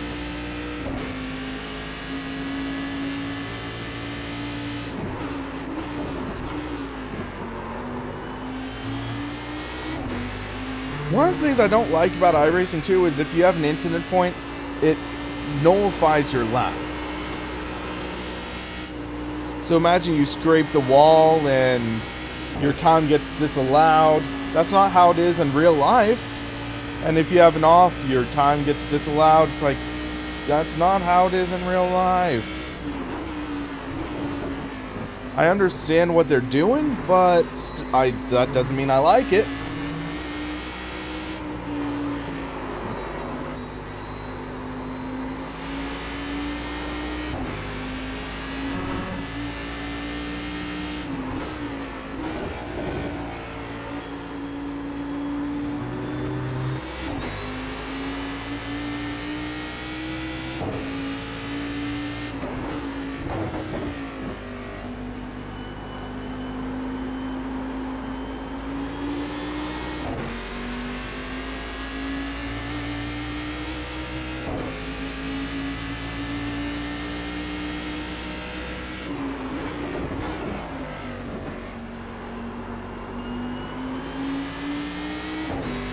Okay, let's take it easy through this corner.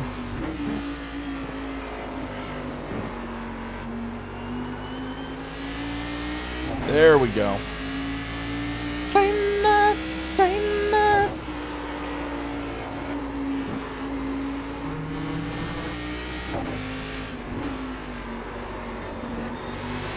Punch it!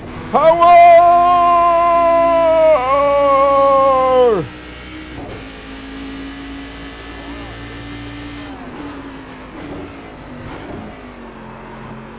Okay, 5th place out of 6. I'm not doing well qualifying, guys.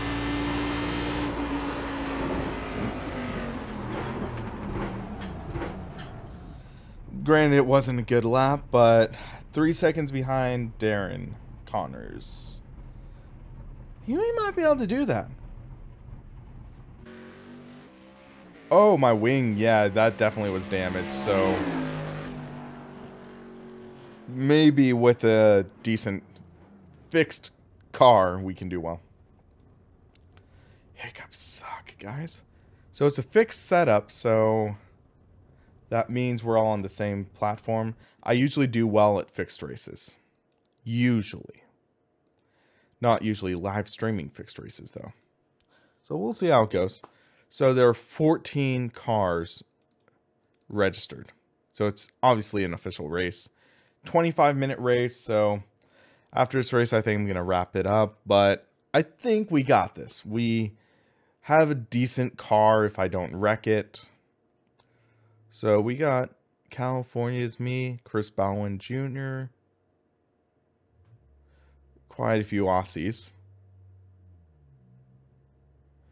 Okay, just heard a Ricer pass us, behind me.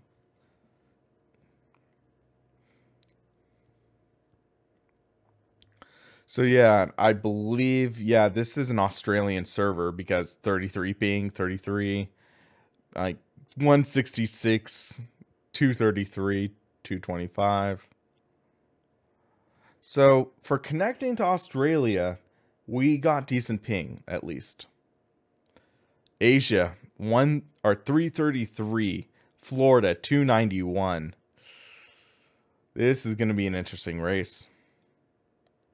We're likely going to have some netcode.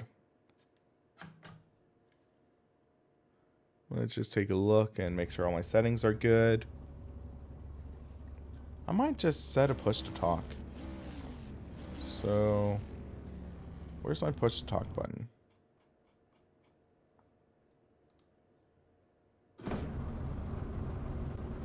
Oh wait, that's my look button. So let me change that. Good luck, everybody. Remember, the race isn't won on turn 1.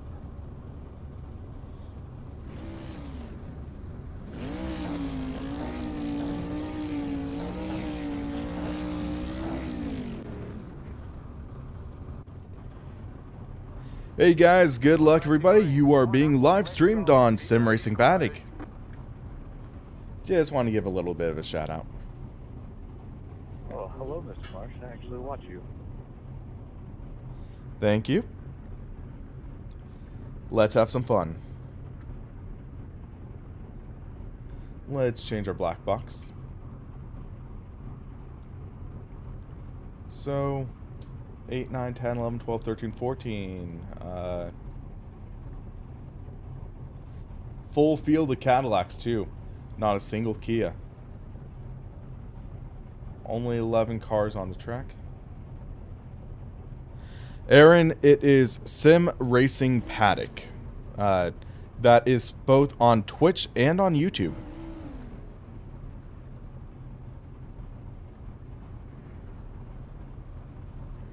Thanks, Verson.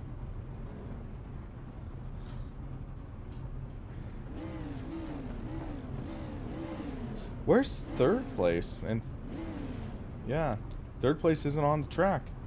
Hold on. Cord is on my foot. Cable management, I need to improve.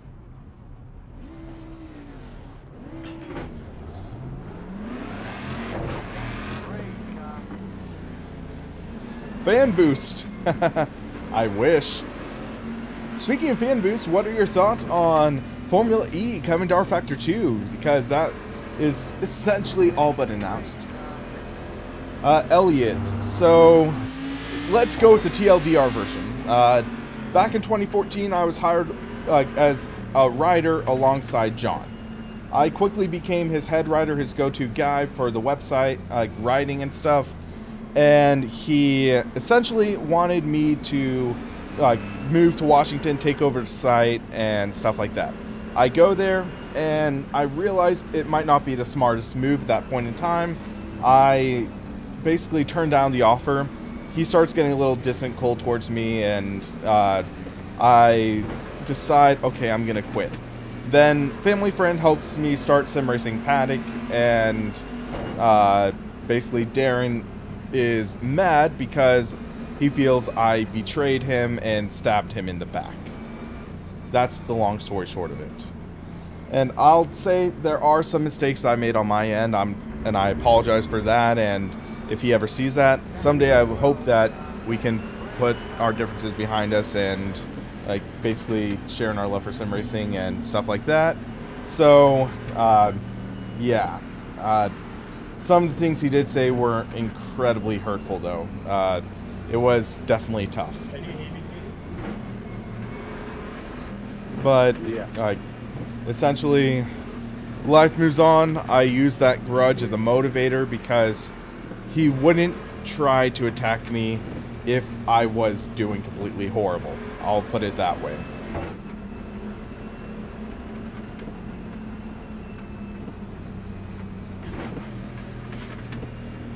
But yeah, I used to be the head rider for Inside Sim Racing back in 2014. And basically, in an alternate timeline, you would be watching me on Inside Sim Racing instead of John. Yeah, Elliot, I remember, I think, did you comment on a video or something like that? Or where I think I remember you saying you were excited. But yeah, Formula E is going to be interesting because I'm not a big fan of the cars themselves, but you can't fault that it provides some at least decent racing. I wish they got rid of fan boost though, I'll just say that. Okay, couple laps away. Yeah, I'm hoping they do all the tracks, and the job description said something along the lines of bring the tracks to R Factor 2, so we can hope. So third place is starting from the pits or something. Okay. I just got left behind at the start. But let's take it easy, because this is D-class racing, guys. It's going to get dicey.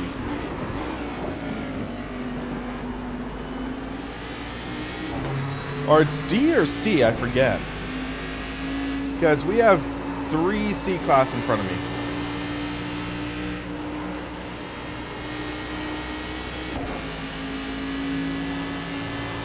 Hold on a second.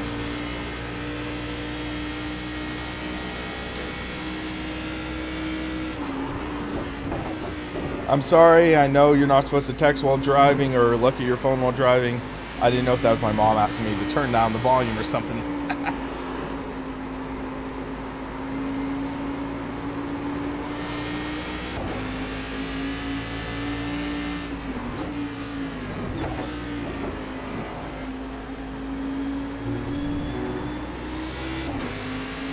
I want a top 5. That's my goal for this race.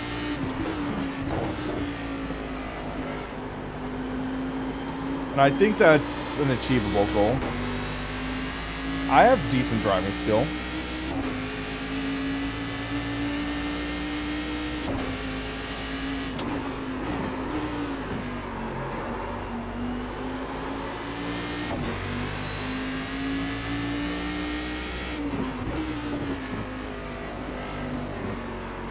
I hate this corner though.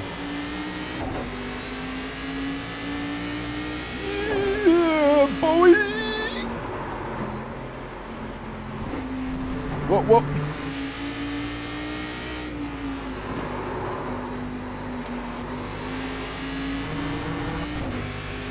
I lost ground that lap.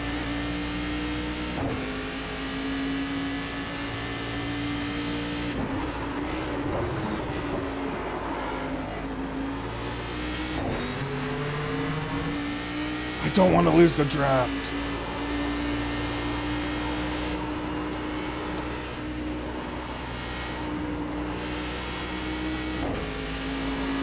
We hit the S's pretty well there. I'm too far back to really make a move though.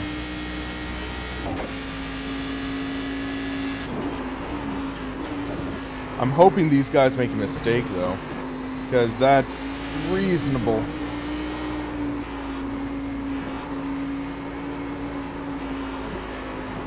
I'd say some of my videos are better than ISR, some of theirs are better than mine. John, he does a good job. I'll give him that. Like, sure, he might be a little long-winded, but sometimes there's a time and place for that. For me, I tend to be more concise, and I tend to be a little more edit-heavy in my videos. I'm making progress, I'm learning, I'm totally self-taught for video editing, things like that. So I feel like I'm doing well for the hand that I was given. For example, Darren, he trained me well how to do writing for ISR. I only did one video ever for Inside Sim Racing, and it was a nightmare. It was this preview of DTM Experience, and I got sent that to review, and oh my god, I was so awkward. It was painful to watch. Yeah, I spent about 7 minutes reviewing 2 shoes. Oh, by the way, those shoes, I am wearing them right now, and I noticed today that they actually released new models with more sizes. Apparently they go up to size 13 now, so I do recommend the shoe. And also, if you use the code PADDOCK, P-A-D-D-O-C-K, all caps, you save, I think, 10%. Also, worth mentioning, I gain no commission from that. It's just me recommending the shoe. I don't get any commission or money from Goodyear to pitch the shoes. They just work well. I like them, and they're solid shoes. So I do recommend them for sim racing, things like that, especially if you have higher end pedals. So yeah, give that a look. Yeah, Sparko karting shoes, they work great. I have a set of cheapo karting shoes that I was given by my former boss, but they're too big for me and they were falling apart. So these Goodyear shoes are definitely an upgrade. And sixth place is gaining on me.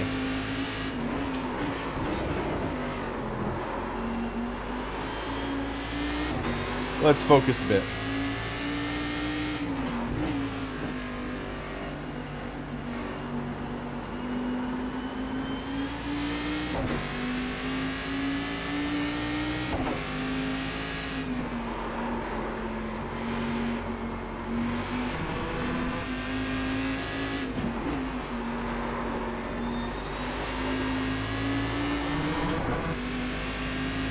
So he's 0.6 of a second back.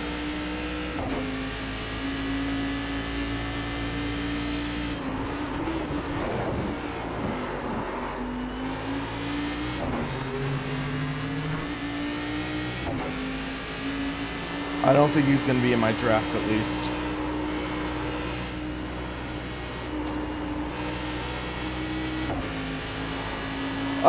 Troy Hahn, I am racing the Cadillac CTS V GT car around Watkins Glen. 25-minute race in iRacing. Oh, he's off.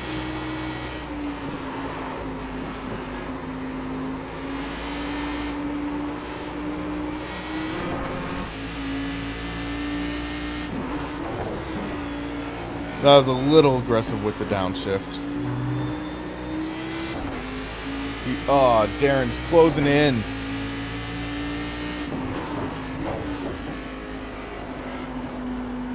I've heard good things about the Fast Track Sim stuff. I've emailed them, but I never heard back, unfortunately.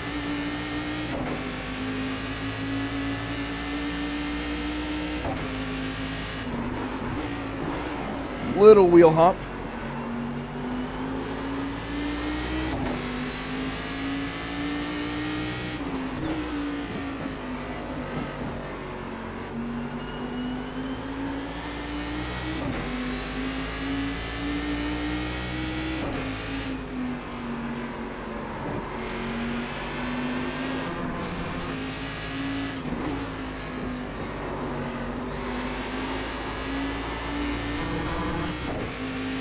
Okay, that was a good exit. Might be able to gain some ground on Darren. Let's try his corner in third, because this thing has quite a bit of torque.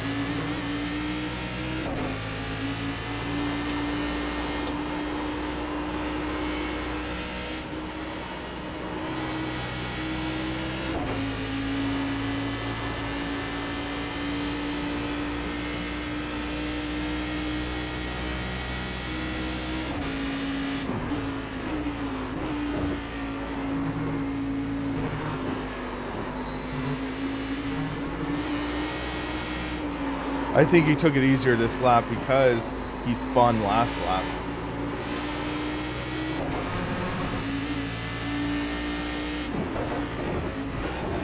I should stay in third for this corner. Note to self for next lap.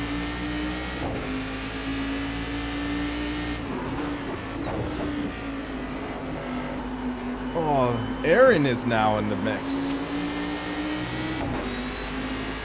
Darren is falling behind. Aaron is taking the mix.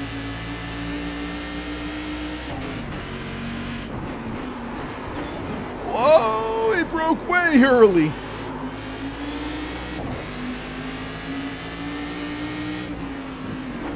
Dive bomb, I had to give him that. I don't want to cause contact. And Darren is, he's gained because of that. Decent racing, but I got the short end of that stick. Punch it, Chewie! That was the worst Chewbacca impression I've ever heard.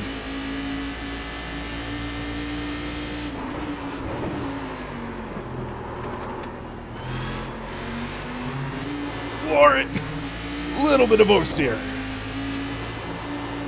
Come on, come on! Show me what you got. Wait, there's two guys named Darren in this race. I just realized. Darren Connors and Darren McGuire.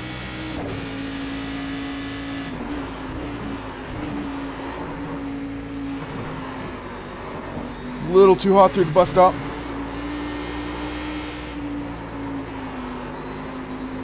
Start steering with my feet.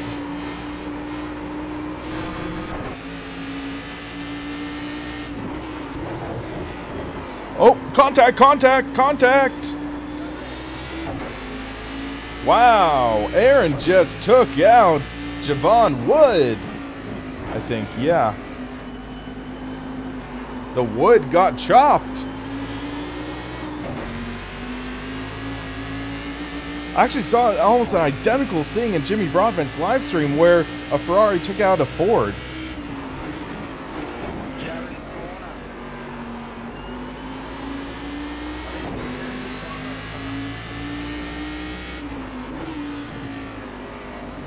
That was not a good move.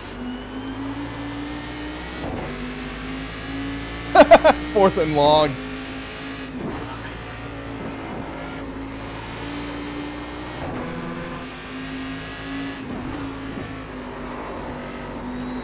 I don't know if he has any damage though. That's the thing. I'm not sure if I can catch up to Aaron. But now I'm in fifth.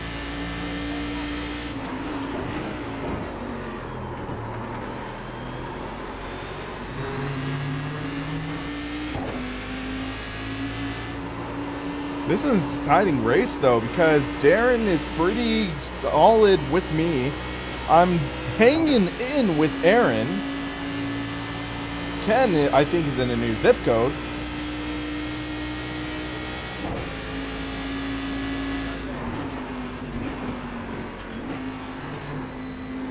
Okay, so take the entrance to the boot in third.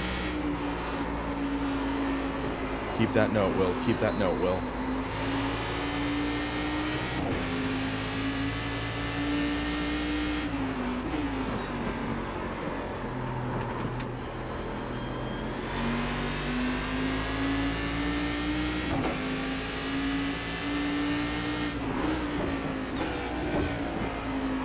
Oh, Darren is going to get the momentum on me, I think, here. Yeah, he got a little loose.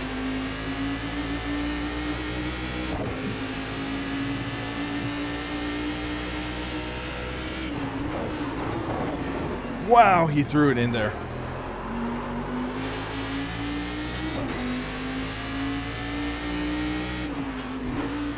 I didn't really have the momentum to do a crossover.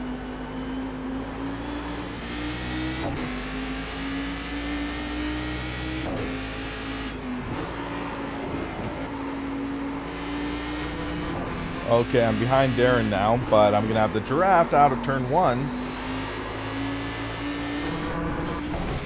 Oh, that was a little wide. Yeah, my caddy might be a little heavier than everyone else.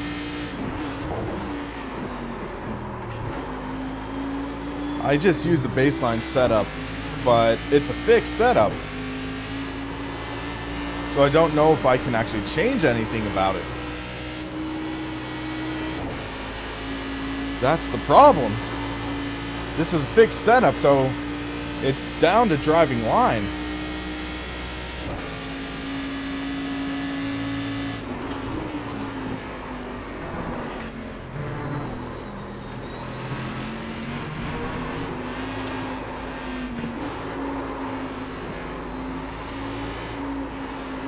He's running wide.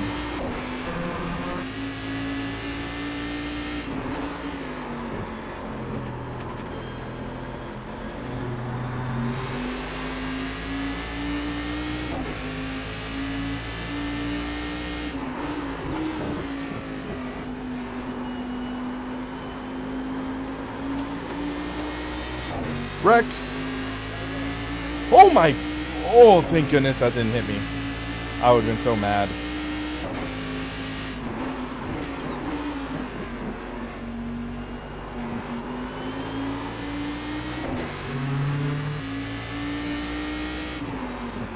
I'm I'm gonna try taking this corner in third, see what happens.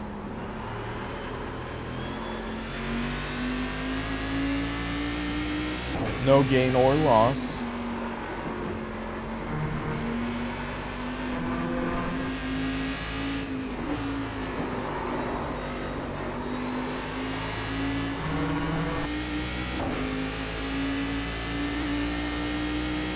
Come on.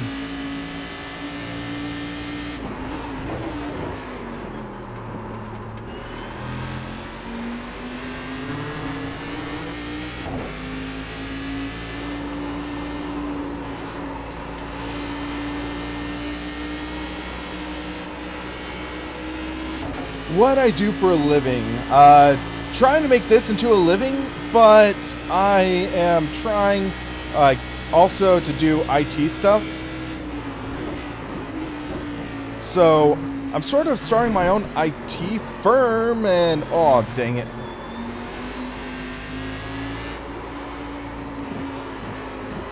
That sucked.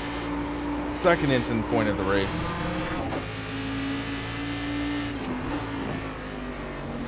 But yeah, so I'm trying to start my own IT practice and also like doing computer repair, maybe web design, things like that. But hopefully I can start getting some more revenue from this site and try to figure that out. Race 07, great title. Definitely what I'd say one of the golden gem classics. Or not golden era classic, but like in that era of 2005 to 2010. Some great titles were out. Actually, I should bump that back. 2003 to 2010, because 2003 had NASCAR Racing 2003 season. 2004, I believe, had Richard Burns Rally. So some great titles came out in that era.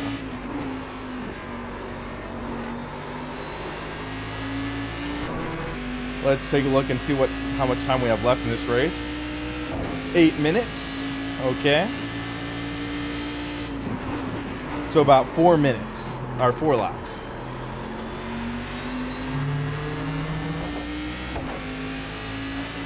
We're in the top 5 at least.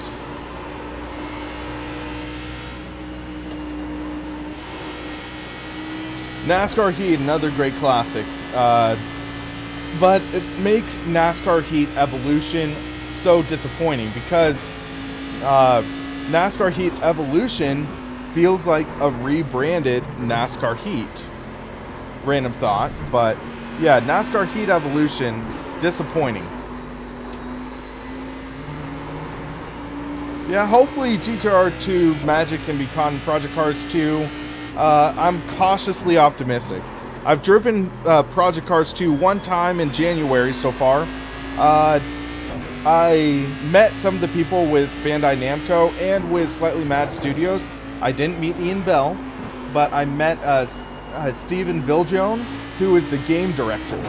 And he was a nice guy, and he admitted Project Cars 1 was a mess. Part of the reason he said that was because Bandai Namco didn't really put in too much in the way of like quality assurance standards. So they sort of let like Slightly Mad get away with quite a bit of lack of polish. They were telling me that they are trying to make sure that there is more polish. So I'll believe it if I see it. That's how I feel. But driving it, I felt pretty positive. Granted, I was driving with the CXE Motion Pro 2, which is a $60,000 setup with motion, VR, a direct drive wheel, hydraulic pedals, so it was one of those best case situations, and I only drove 2 cars, so it remains to be seen how the rest of the car and track roster is going to pan out.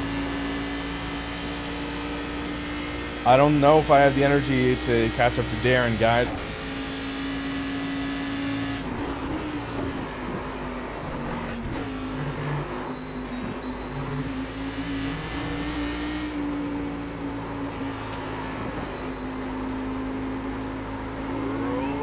throttle.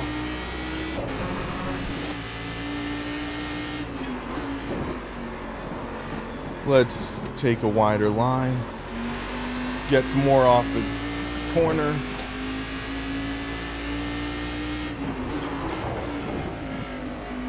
I'm trying to improve my racing line over him, because that's the only way I'm going to beat him.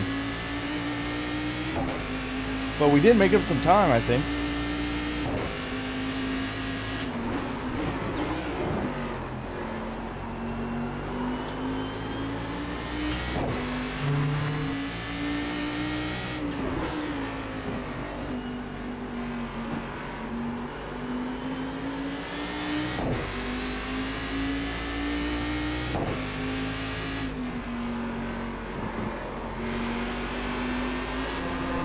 Little loose off that corner.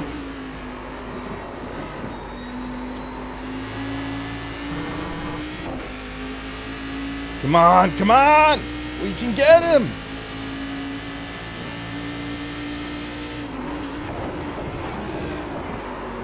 Overcooked it. He overcooked it too. Come on, buddy. Here, here,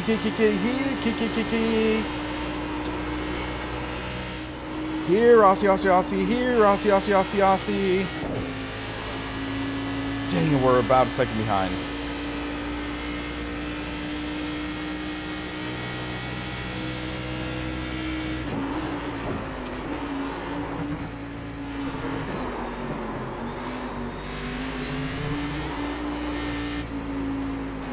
Oh, I did not handle these next corners pretty well.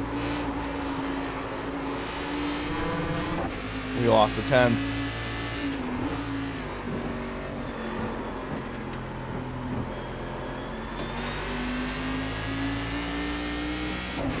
Oh.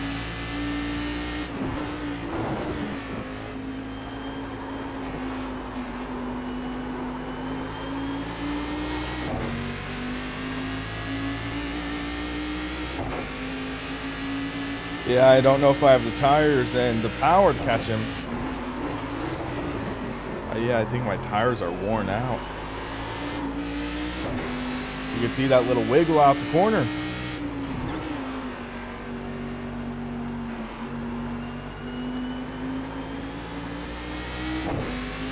We gained some time.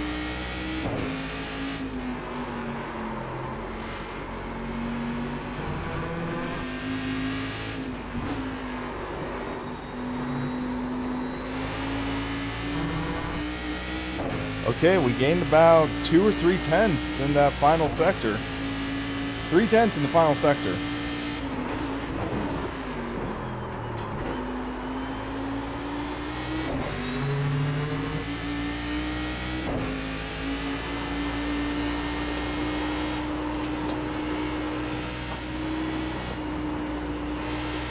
I did not get the ideal line through there, but we're still making up time.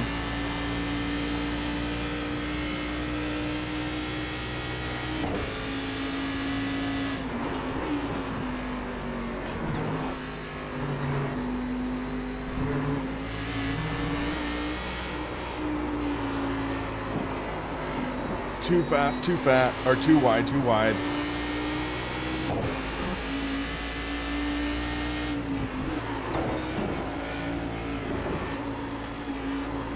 Thank you very much, Mr. Spud.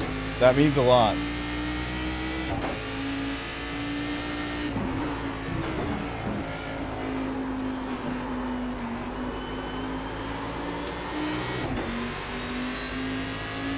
Trying to push hard.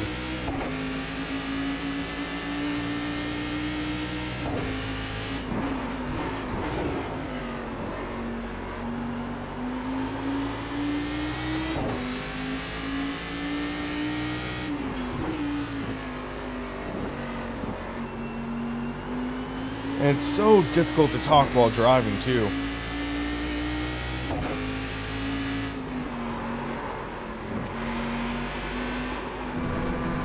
Another incident. That's what happens when you push too hard. White flag. Let's just make sure we get 5th because Ronnie's closing. I don't think he can make up 3.5 seconds, but if I make mistakes like that, he can.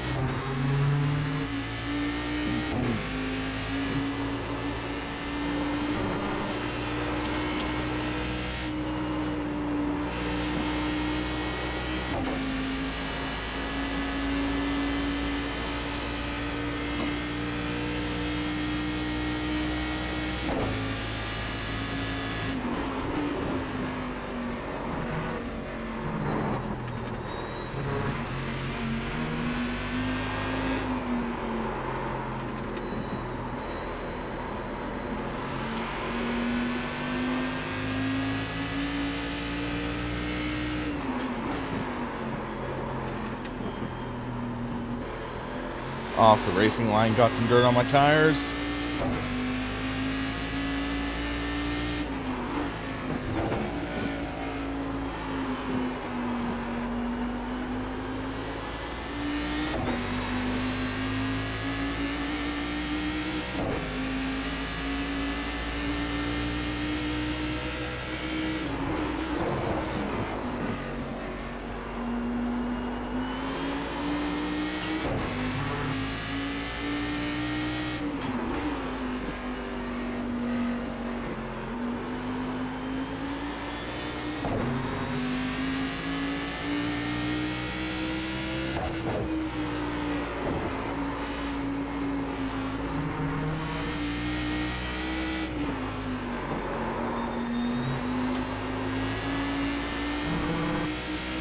I tried, guys.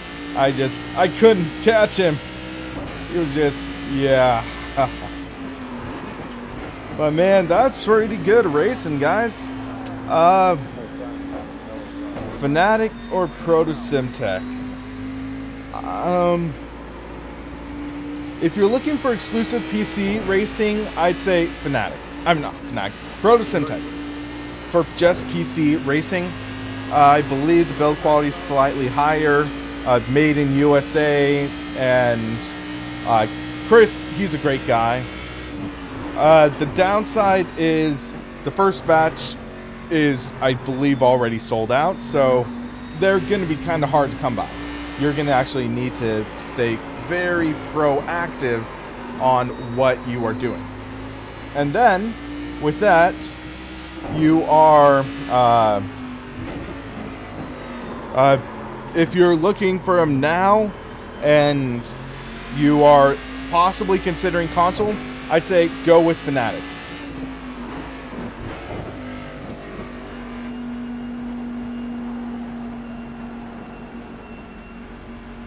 Okay, it's 11:20 or 11:15 in California. I'm getting tired. I think I'm gonna wrap it up, guys. This was a great race, though. I thank you all for joining me. Thank you for kind words and having fun chatting with, and I am hoping that I can basically bring more content to you soon. And Elliot, I think it is or basically I think it'll be along the line of first come first serve. He is going to be doing batches again, so I'm hoping to review the PT2s. So he said it might be around like third batch when I can finally get one to review, because he wants to prioritize the customers. So I understand that, but hopefully I'll be able to review it soon and see about that. But yeah, great racing and great having you guys join along, and we had some fun, we had some crying, we had some laughing, we had all sorts of emotions in this, but oh man, we did pretty well. So thank you all for watching, and remember, check out simracingpaddock.com, like us and follow us on Facebook and Twitter, and thank you for watching, and have a great rest of your day, night, or anything in between.